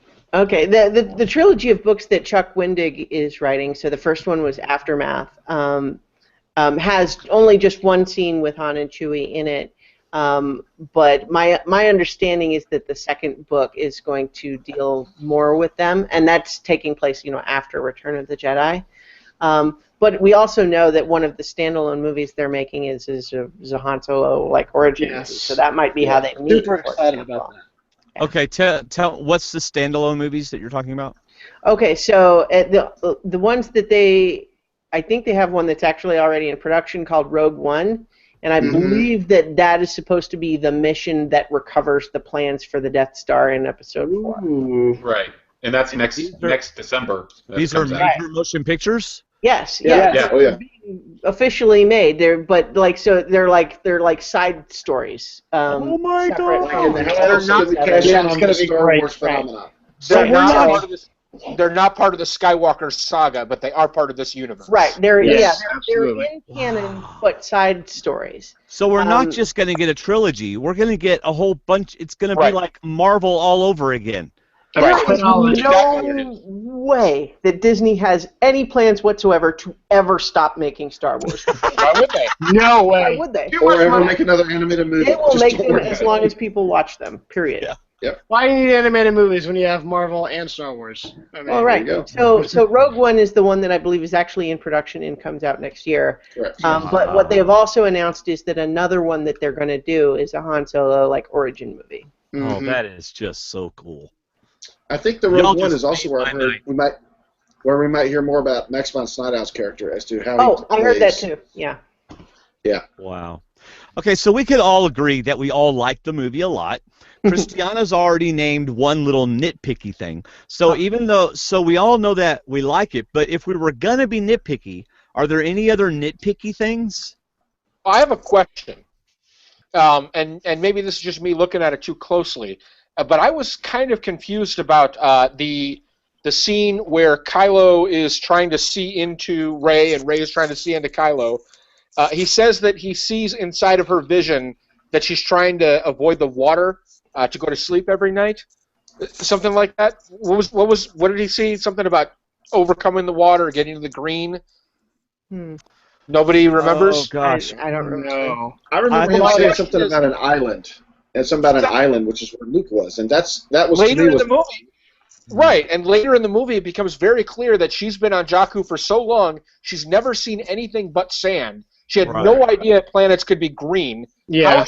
How is she dreaming about an island amidst the ocean? She had to be dreaming about where Luke is, right? Yeah. I think that sounds very likely to me. Yeah. Wow. I think I'm convinced that there's going to be a whole bunch of little details in this movie that seem trivial now that are going to turn out to be hugely relevant in some way. Oh, absolutely. I completely agree. Okay. So we'll in 3 years we'll go back and watch this movie and go, that was important, and I just thought it was a one-off. Yeah. Yeah. Yeah. Cool. One fun little bit. This is not a nitpick like you asked for, but I don't care.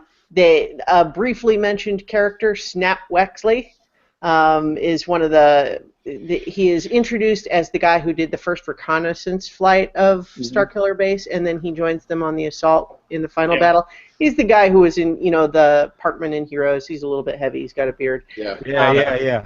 He's the new Porkins, right? But in any case, just a fun little detail is that one of the characters who is a kid in Star Wars Aftermath, the book that I previously mentioned that takes place a few months after Return of the Jedi, apparently grows up to be Snap Wexley. So. Oh, that's cool. Yeah. Which means we know he survives now, I guess, because that book ends on a kind of a cliffhanger with that. So. All right. Any other nitpicky things? Andy, did you have any? Only slightly. Of all the characters in the movie, I think Leia was probably my least favorite, and Han perhaps also. I really loved the brand new characters, and I think they really stole the show. So even though Han was good, I don't think he was nearly as good as Rey and Finn and those other newbies. I agree. Mm-hmm. Leia, it's like apparently she found cigarettes somewhere a long time ago in a galaxy. Yeah. Far, far away. Because hi, I'm Leia. Han, Carrie Fisher's been drinking for years. why would I be mad at you for coming home, Han? No, that's actually a little too feminine, Nathan. I'm thinking more of. Why would I be mad at you There for you coming go. home? There you go. That's it. Okay, I have a question. Everybody keeps saying that Rey may be Luke's daughter, but Luke, he's a Jedi. He's not supposed to do that.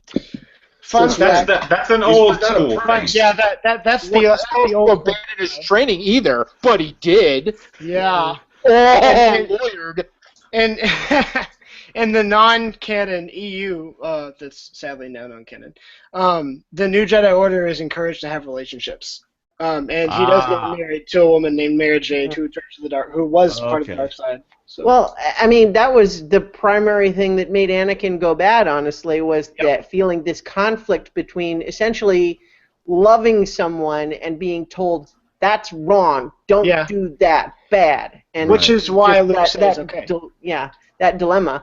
But at the same time, I don't have a better theory than the idea that Rey is Luke's daughter, but I feel like we'll just have to wait and see because, we were not given any understanding beyond pure speculation, I think, how that would have all gone down. Well, and keep in mind, it's not like there's a Jedi Council. I mean, who's he violating an oath to? There's nobody there. The Force. Mm-hmm. No. The trick, I think... The Force doesn't work like that, Dwayne. The Force doesn't work like that, Finn. That was such a great line. That's not how the Force works. Yeah. So now all the Catholic priests are out there going, we need to learn something from these Jedi. It's okay. It's okay. All right, sorry.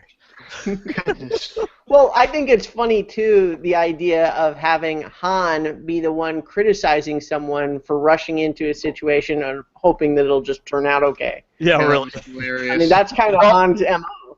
Yeah, but Han always talks his way out of it. Every time. Every time. Every time! Yeah. Although I thought it was, I just, the irony there was interesting, but then also just his argument for why it's a problem is like, this is not just to save your skin.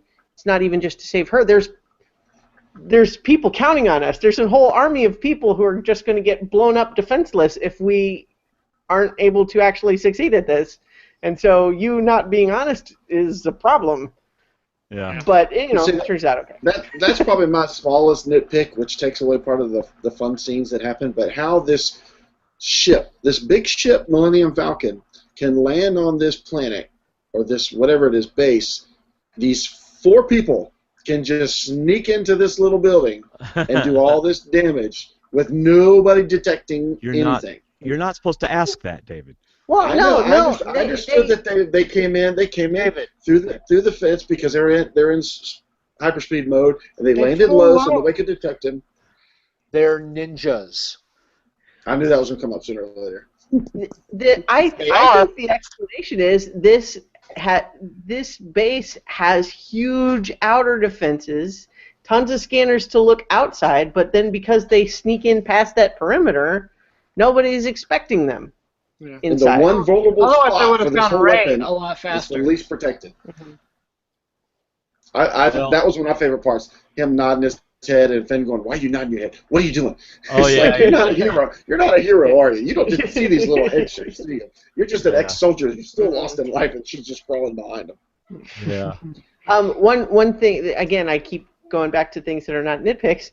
But I don't care. Keep talking. One of the things that I read was that originally, I guess, Poe was going to actually die in the TIE fighter crash, and I'm just so glad that he didn't. And the reason I'm glad is the exact reason that they decided not to have him die, which is that he's great. Yeah. Just the chemistry he had with Finn, and just how fun those scenes were with them, just made them say, "Wait, why does he have to die again? He really doesn't. Yeah. Let's just bring him back." Yeah. They were like, he did so well in Ex Machina that we need to make sure he doesn't die. What's so funny about that is that both he and the actor Donald Gleason, who plays Admiral Hux, were the 2 leads in Ex Machina. So I saw a fun tweet today that was saying Ex Machina is the worst Star Wars prequel ever.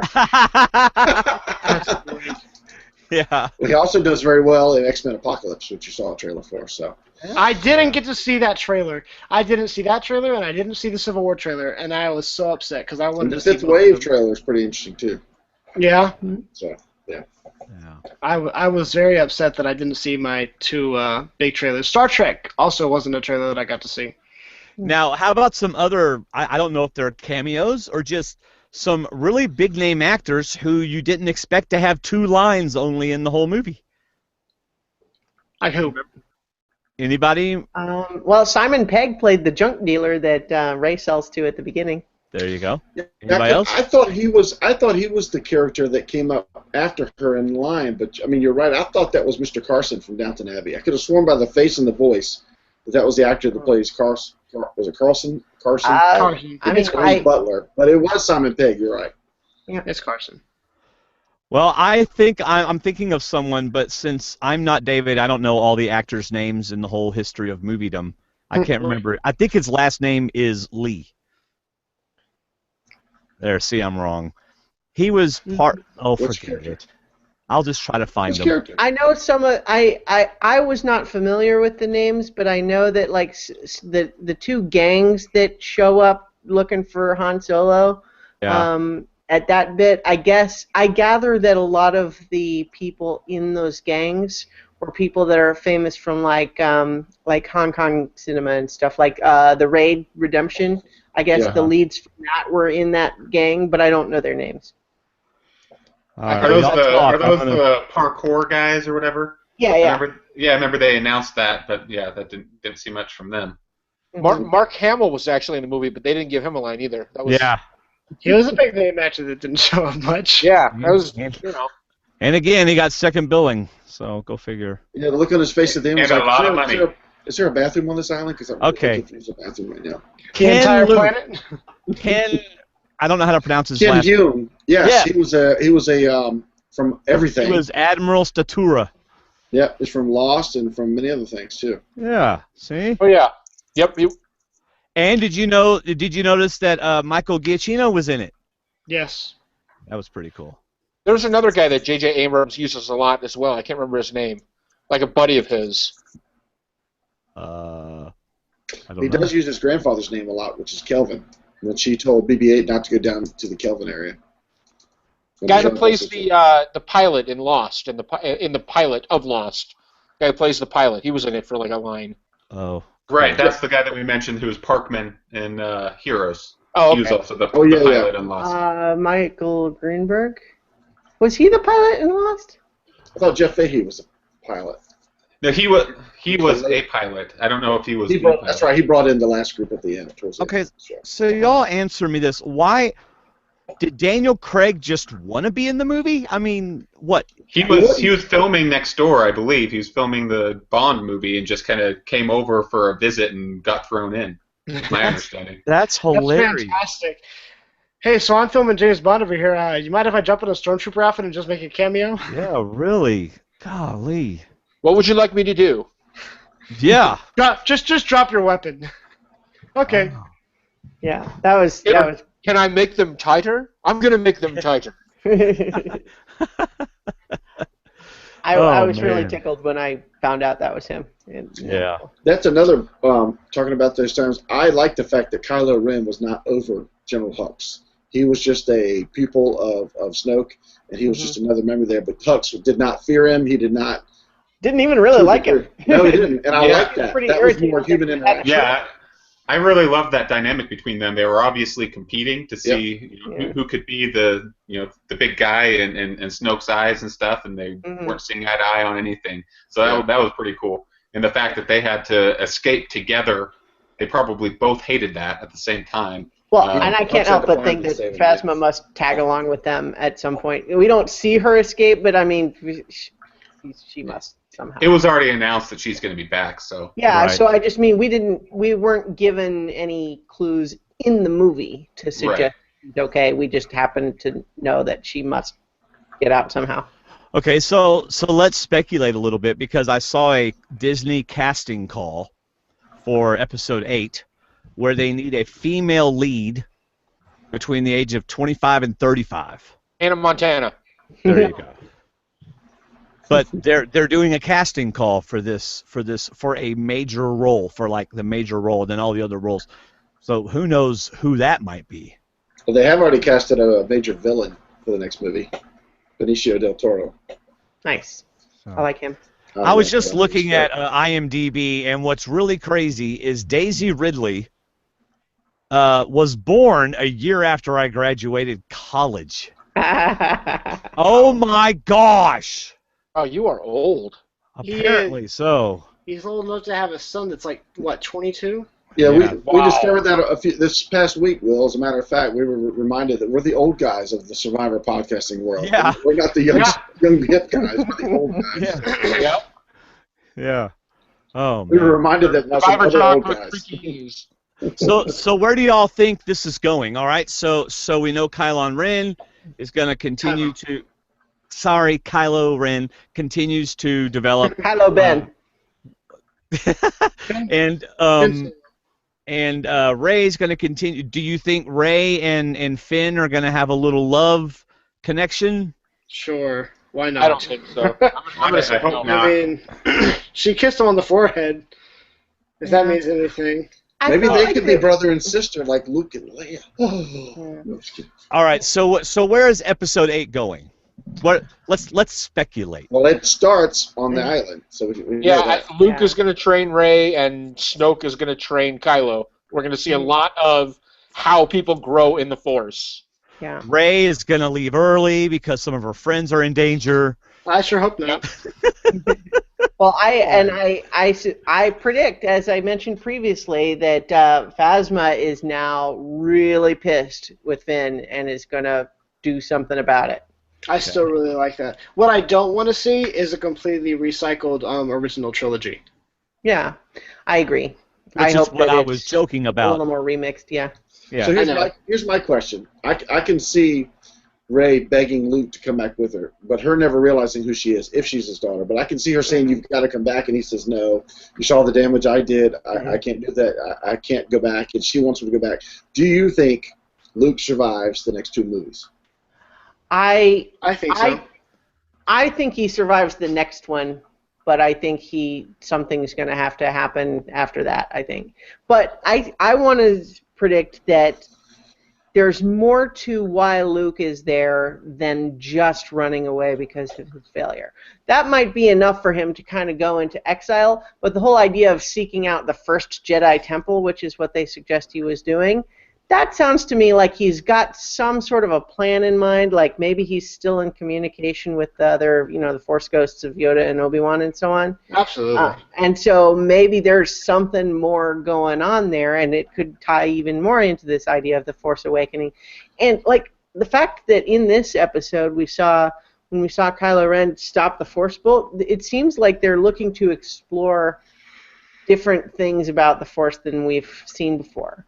Right. And so maybe Luke is looking, because one of the things, if watching the prequels and the original trilogy, that you see develop by the end is this idea that this sort of rigid division of light side, dark side really is oversimplified and possibly a destructive oversimplification.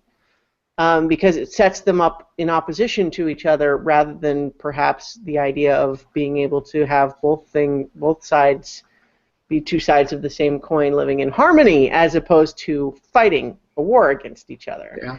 And so because Luke displays a lot of the same dark side red flags that Anakin did in the original trilogy, and it may be that his failure with Kylo Ren, he's worried that was part of why, but maybe he's looking for the solution to this conflict between light side and dark side, and he's going to the source. Maybe that's what he's doing. Do y'all think that the next two, that the story of the next two are, like this trilogy has already been written out as a story, like storyboarded? I think it's very loose. I think. Yeah. You think it's loose, Andy? Yeah, very loose at this point. That's all. I think that's what JJ said. Basically, they have a rough idea of where it's going, but not how they're getting there. Okay. Yeah. Well, that's what Damon Lindelof and them said about Lost. Right. We kind of know what it's going to be. We know how it's ending, but getting there will be The fun part. right. I got a question about the light side, dark side of the Force. Sure. Specifically talking about Darth Vader, especially in the middle movies, the original trilogy. Did he refer to his powers as the Force, or Yes. did he always refer to his powers as the dark side? And I mean specifically those words. He used He said, "Don't underestimate the power of the Force," and that's when he was talking about Luke and Obi-Wan. He also you were asking what he was referring to whenever he talked about his powers. Right. Did he ever refer to himself as using the Force? He said he used the Force because he said the power to destroy a planet is insignificant next to the power of the Force. Correct, but he did not say the dark side. But he wasn't talking about the dark side. He was just talking about the Force in general. And he wasn't talking about Luke and Obi-Wan yet because he didn't even know they were back in the picture yet. At that time. I don't think he ever specifically says that he's using the Force. I don't think he ever specifically says that he's using the dark side either. But he definitely says you don't know the power of the dark side when he's referring to what he's doing. Well, and he comments that the power of the Death Star is inconsequential compared to the power of the Force. So what is your concern, Will, or your No concern. I just noticed that Kylo Ren specifically told Rey that he would teach her about the Force. Yes. So I was wondering whether previous bad guys had referred to both sides as the Force. I remembered in my head. Palpatine did. Yeah. Well, I pretend those didn't happen. But Palpatine's such a great character, though. Here's the thing. Here's my suggestion regarding the prequels: is think of the story, not the movie. Because I think the problem with the prequels is they fall down on execution. The actual broader story beats, I think, are actually pretty good. It's just, it's the scene. You got to look at the big picture. That sort of stuff. That I agree, Andy. As well. Trade disputes. Awesome.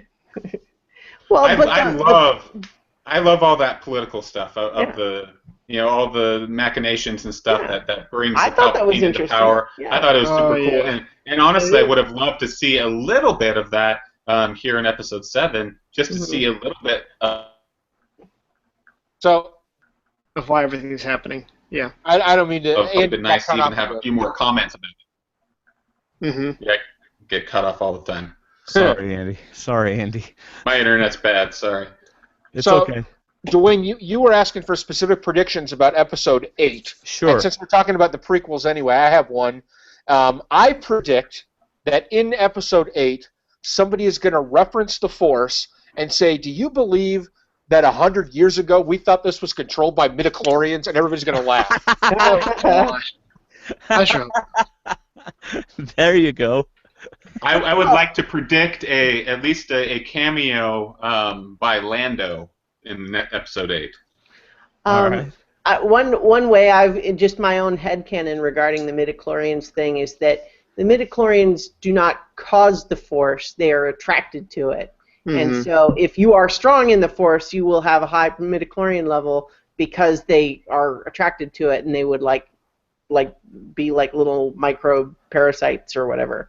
They're like facilitators. It's an indicator. It's an indicator, not a cause. Yeah, so that's my own little personal thing. One interview that I read about Kylo Ren's motivations is that, especially given that we know who he is now, the idea that he just wouldn't know that Darth Vader turned back to the light side at the end, it seems unlikely that he wouldn't know that. So, like, what this interview was suggesting was he thought that Vader was on the cusp of making some kind of discovery about the Force, but then by being seduced back to the light side so near to that discovery, he sort of failed to cross the finish line, so to speak. And that's what he's talking about when it's like, I want to finish what you started, is that he thinks that he wants to sort of pick up the torch. How would he know, though? How would anyone actually know that he turned to the light? I mean, it just happened, and then he died, and then he was burned. But because he was training him. Yeah. But I thought whenever... But no one else saw that. I mean, Luke saw that. And well, died. And that's Luke why I told. Okay, so Luke told Kylo. Yeah. Okay. I thought whenever Kylo Ren said, "I want to finish what he started," that he was talking about eliminating the Jedi. Yeah, because that was the big thing of what Vader did. Like, I thought he was talking about bringing balance to the Force and bringing the sides together. The prophecy of bringing the Force into balance was specifically referring to the elimination of the Sith, and Anakin did fulfill the prophecy whenever he eliminated the Sith. Because Kylo Ren's not a Sith, and neither is Snoke. They're just part of the dark side. So that's done. Force has been brought balance too, but it's slightly out of balance again because there's not a lot of Jedi. Yeah. Well, I wonder if there could be an element of the implication being that people like the Jedi who are they're sort of like the super users of the internet. You know what I mean? It's kind of like in theory the Force is supposed to be for everyone, but you have these people who are just adept at it, and so they kind of just suck it all up from around them. So the Jedi are Comcast? No, they would be the mutants. people who are just constantly torrenting, 15 streams. at Oh, once. Netflix users. Yeah. So He's the Sith. I get it. yeah. So that might be just the implication being that the Force is supposed to be sort of this thing that permeates everything at a higher level rather than having these specific spikes in the form of Jedi, and that it's supposed to be more for like an everybody sort of thing, but who knows? I don't know. That's nifty. All right. So, anything else y'all want to talk about about Episode 7? Final thoughts or no? How about you, Andy? Anything, Andy? Anything that you wanted to talk about that we didn't talk about? No, I'm just really excited for the next one. I mean, there are so many questions that this has brought up. Even my first time watching it, where I left with some concerns, I was just still super excited to see where the heck they were going to go with all this. And after. Oh, I hate it for Poor Andy Andy. because I know he wants to say so much.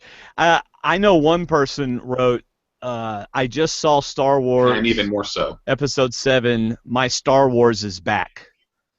You know? It's like, oh, the prequels were so disappointing. Star Wars is back. You know? And that's how I kind of felt. It's back. It's good again. You know? I mean, I was born at this nice little time where I got to see all the original trilogy, and then I saw the prequels all when I was this young, innocent little child. I watched some of the original trilogy over at Mr. Dave's house, actually. I remember you had those a VHS set that I watched that one time. Yeah. Yeah. And I love the pure versions. I love the prequels. I do. Going back and looking at them, I think that Phantom Menace jumped around a lot, and I don't like it. Jumping around a lot, but I like the stories, and I don't think the acting was always spot on, but I do love the movies. But something that I really liked about this one is the music, because oh man, oh my gosh, it was so good. John Williams always does a fantastic job with his scores, but especially incorporating the old themes and knowing when to put in the old themes exactly the way they were, kind of like how in Revenge of the Sith he was waiting to bring in Darth Vader's theme again, and he did it at just the right time. He did a really good job doing the exact same thing with this one, where he brought in Han and Leia's theme back whenever they saw each other, but not too soon, not just whenever you saw Han. It was all done very well, and I really enjoyed it. Yeah. You know, that is an interesting perspective. You are probably one of the few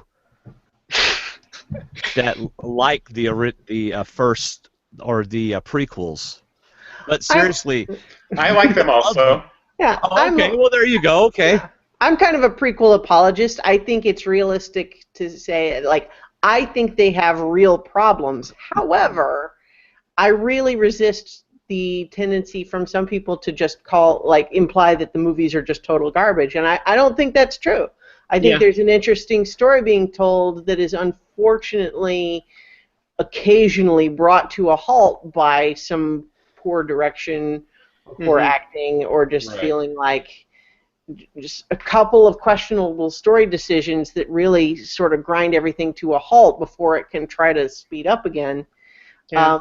But I think that there's a lot to like in it. I mean, when I rewatched them just this most recent time, for example, when I'm coming back to the original trilogy with the perspective from the prequels, I'm realizing more of when, Aunt Beru says of Luke, he's got too much of his father in him. We see that. We see what there is about Luke that is like Anakin.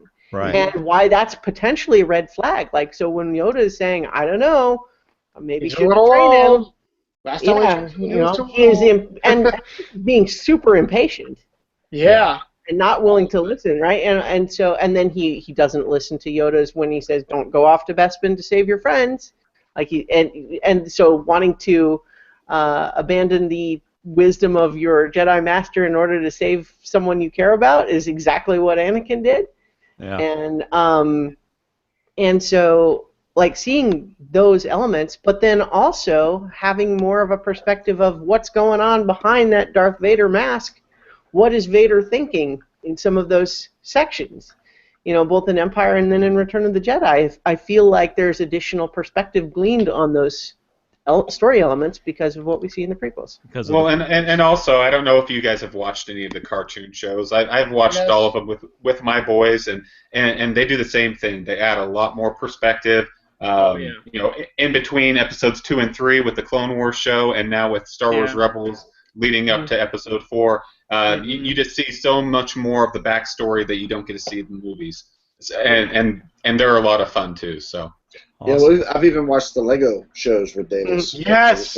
Which are hilarious. I love them. But I don't throw the prequels out because we did rewatch them. In fact, I posted on our Movie Talk Facebook group how I love how those first 6 movies really are about the arc itself, where immediately we're told that Anakin's too old to start training. And because he's too old, he can't control his emotions. He can't control that side of himself. And that's what leads him to the dark side. But by episode 6, it's those same emotions that brings him back to the light and saving Luke. You know, and it's, to me, that's so awesome that it bookends so well that way. To me, it's partly cast and partly direction. Andy, I've talked about this on Facebook. That it's got to do with some of the actors that were brought in, and some of the direction behind it. There are parts that I would really throw out altogether, and there are parts I'd love that I think are great. I think the storyline is good, and there's also some videos on YouTube called "What If Episode 1 Was Good? What If Episode 2 Was Good?" And I think they're on our Facebook group, and they're really interesting. They get to the same end with a little bit different storytelling, but still, I like the storyline behind 1, 2, and 3. Right. It's just it's hard to watch to some degree. But I like the story. Read the novelization of Episode 3. It's a revelation. It's so good. See, for me. Andy, go ahead. Oh, okay. Sorry.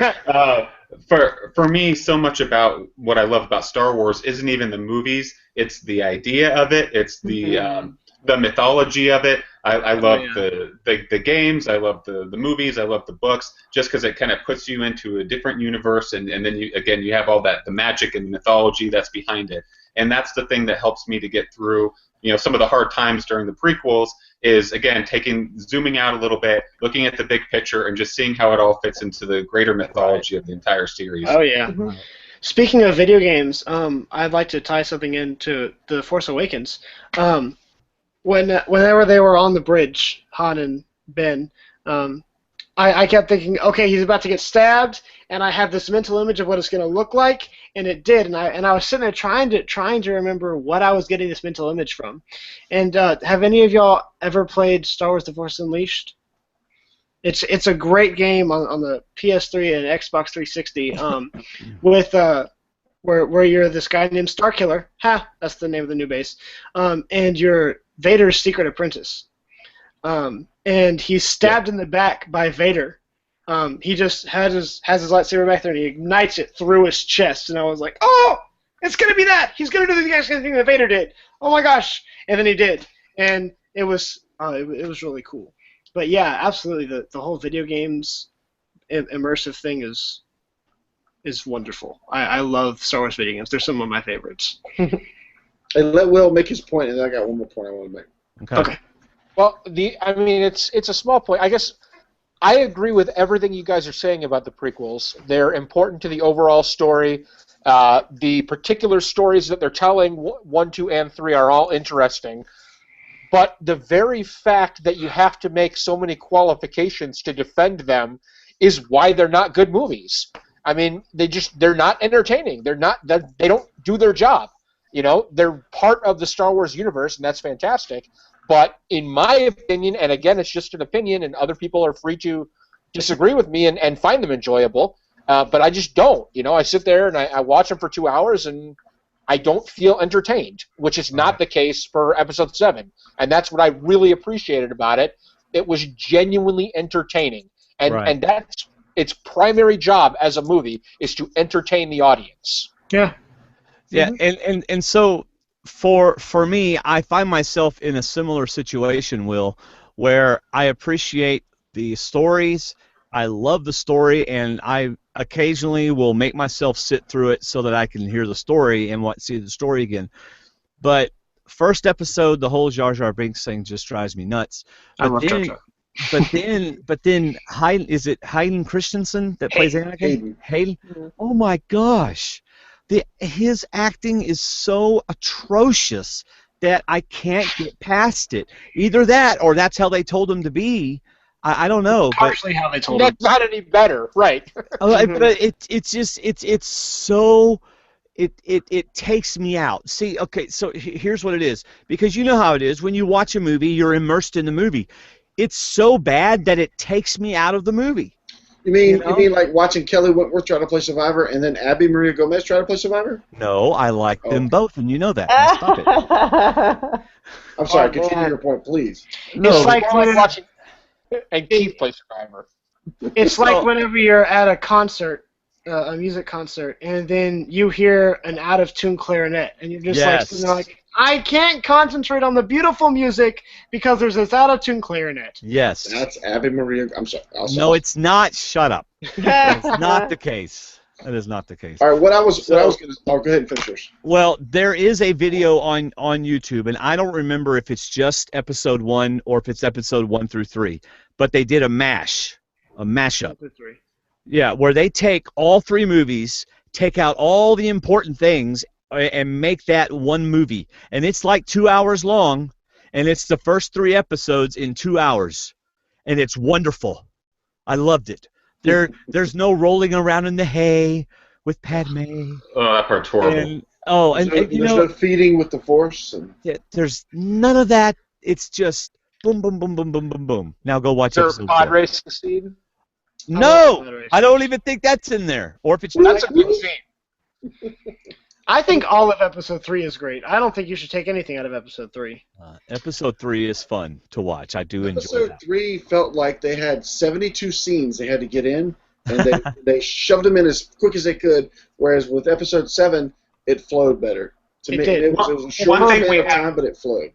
One thing we have not commented on is the effects in this movie, and that's they were good. When I rewatched Episode 3 a few weeks ago, watched it on Blu-ray, and more than any other time I had watched it, I was able to see that separation between what is a digital set and then a real person, and it just was horrible. I really appreciated how much J.J. Abrams tried to stay true to the original trilogy in that way with the real sets.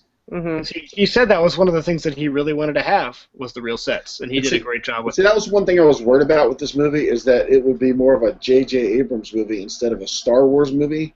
No lens flares. well, he took Star Trek and made it more of his style than versus the old Star Trek style, which actually to me was a good thing. Yes. And I think he's kind of done the same thing here with Star Wars. He has not lost the fodder that comes from Star Wars. He kept the jokes, he kept the droids, he kept the aliens, he kept the Millennium Falcon, and he just showed it to me, he sped it up a little bit, but also this story was about a more quickened pace for this particular story. Well, one of the things, it's funny you mentioned the Star Trek movie just because I remember seeing that 2009 Star Trek reboot, and when it was done thinking, oh, I liked that. But you know what he should really do is make a Star Wars movie. It felt like trying to make Star Trek into Star Wars. Yeah. And so yeah. But I think we lost Andy altogether. No. To the extent that there were any of the nitpicks I had, most of them were just involving things like this was not clear, I didn't really understand what was happening here.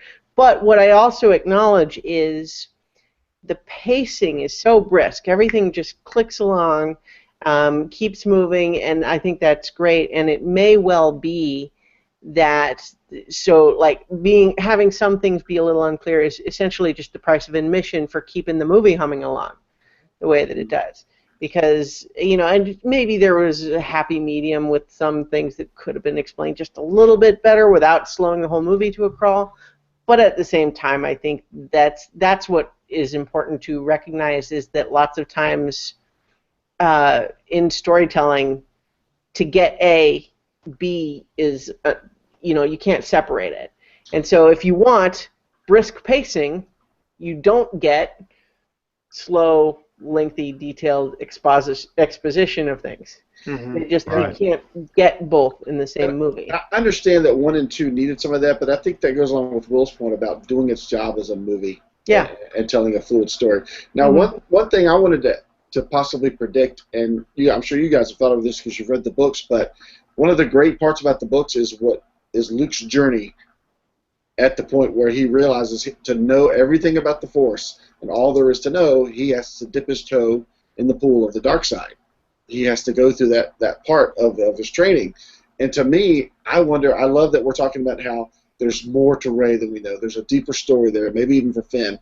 The look on his face of being on the island, if he's like, maybe that's why he's gotten away from everybody, because if he is going to test the waters of the dark side, he doesn't want to be where he can destroy people or kill people or destroy things. And I'm just wondering if that's going to happen in one of the next movies, possibly even midway through the second movie, and then he comes back out of it in the ninth episode, and that's when his story ends, whether he survives that movie or not. I'm just wondering if we're going to get that. To me, that gets me very excited about the next 2 movies. So, Andy, you didn't get to really finish your point before, I don't think. Did you want to be able to finish that? Where did it cut off? I have no idea what happened. We were talking about Finn. I'm just kidding. I don't remember, Andy. I don't know. Okay. It probably wasn't that good, so we're all good. Oh, I wouldn't say that. All right, so do we have any, we've been at this for 2 hours. Do we have any final words from people? Have I missed anything? Did we miss it? Definitely go. Well, if you've listened to us this far, hopefully you've already seen it. Yeah. Right. So. Well, how about where does it fit in order of best Star Wars movie to worst Star Wars movie for everyone? I don't know. See, I'm so okay. I've done this before. Here's what happened to me. I saw it the first time with my entire family. Loved it. Said I would turn right back around and watch this again right now. Right. So then I go back on Sunday night by myself. Right. And it was really a weird situation. I didn't enjoy it. I didn't enjoy being there by myself, so I really didn't enjoy the movie. And then the third time today, I went with Nathan, and I kind of found myself kind of like, okay, well, I know where this is going. I'm gonna go get me some popcorn. So it didn't hold my interest. It didn't hold my interest 3 times. Okay. So I don't really know. So I'm kind of biased right now. I really enjoyed it. 3 times in a few days is pretty rough, though. Yeah, it was pretty rough. Well, I saw The Amazing Spider-Man 10 times in the theaters. I liked that movie. See, I saw Return of the Jedi twice in one weekend on 2 different dates, and enjoyed it both times. Well, that's because you watched different parts of the movie. Yeah, but at the same time, I got the 4th and the 7th, 2 different dates. Yeah. 2 different. Anyway, I'm still not the biggest fan of that movie because of the Ewoks. Just that little part of and it's nothing against those furry critters, but I don't know. I still enjoyed it. It did its job as a movie, but Right. Yeah.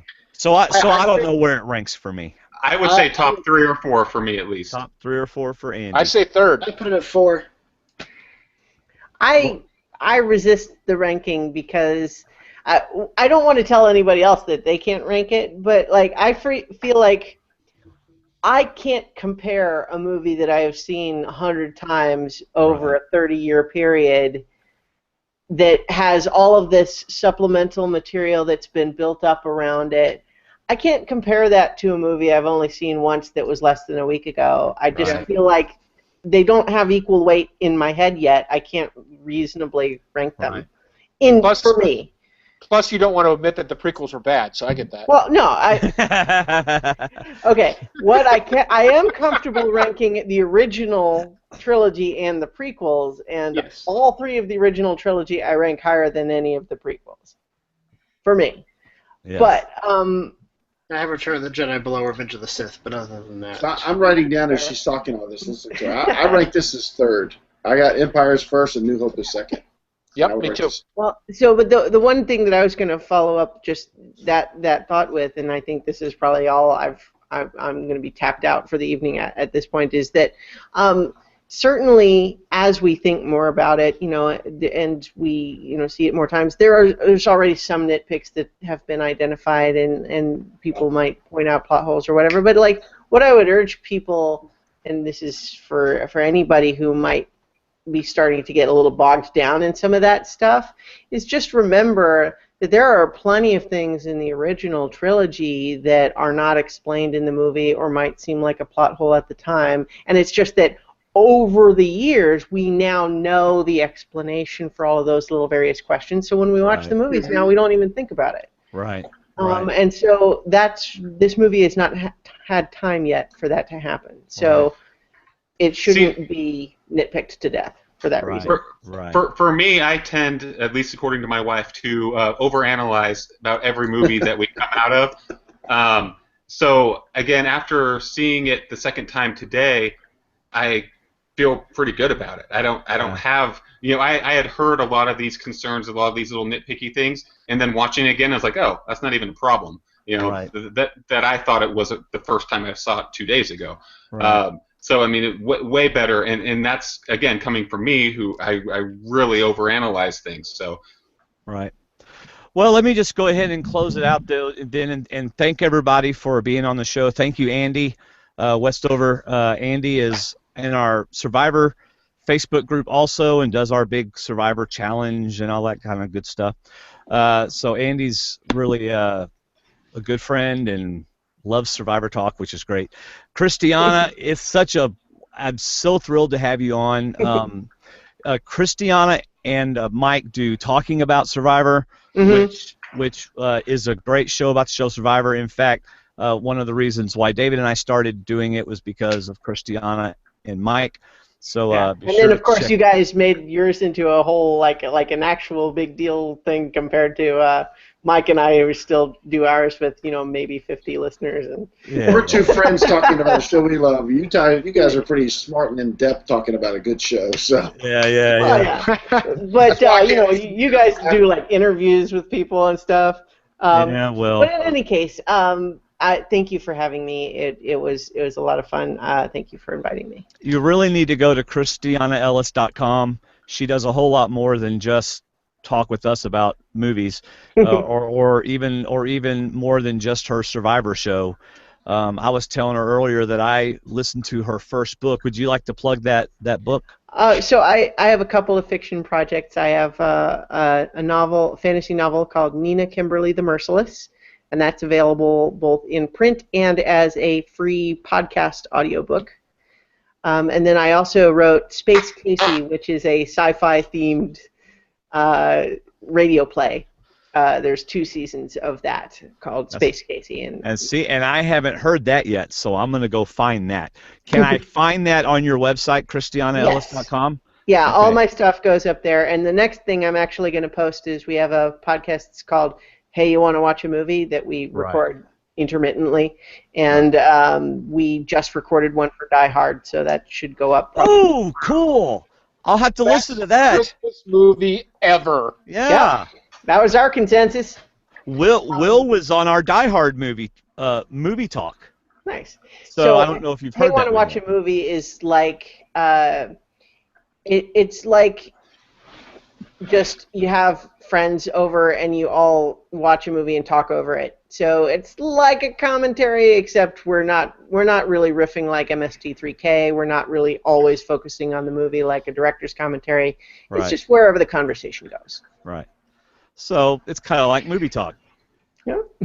Sounds very similar. So listen to our Die Hard and also listen to their Die Hard. There you go. Die Hard. That's right. David, we know all about you. Nathan, it's good to have you. Nathan is my son, and he heard me talking about that we were going to do this podcast, and he goes, "Well, Dad, can I be on it?" And so I said, "Yeah." I better be on it. Hi there. Will, thank you for coming on. Will, the giant ninja, the giant lawyer, the great guy that he is. Love to have Will. Thank you so much, everybody, for listening to Movie Talk with D&D or for watching it. And that's all I got. Anybody else got anything? May the Force be with you. Merry Christmas. May the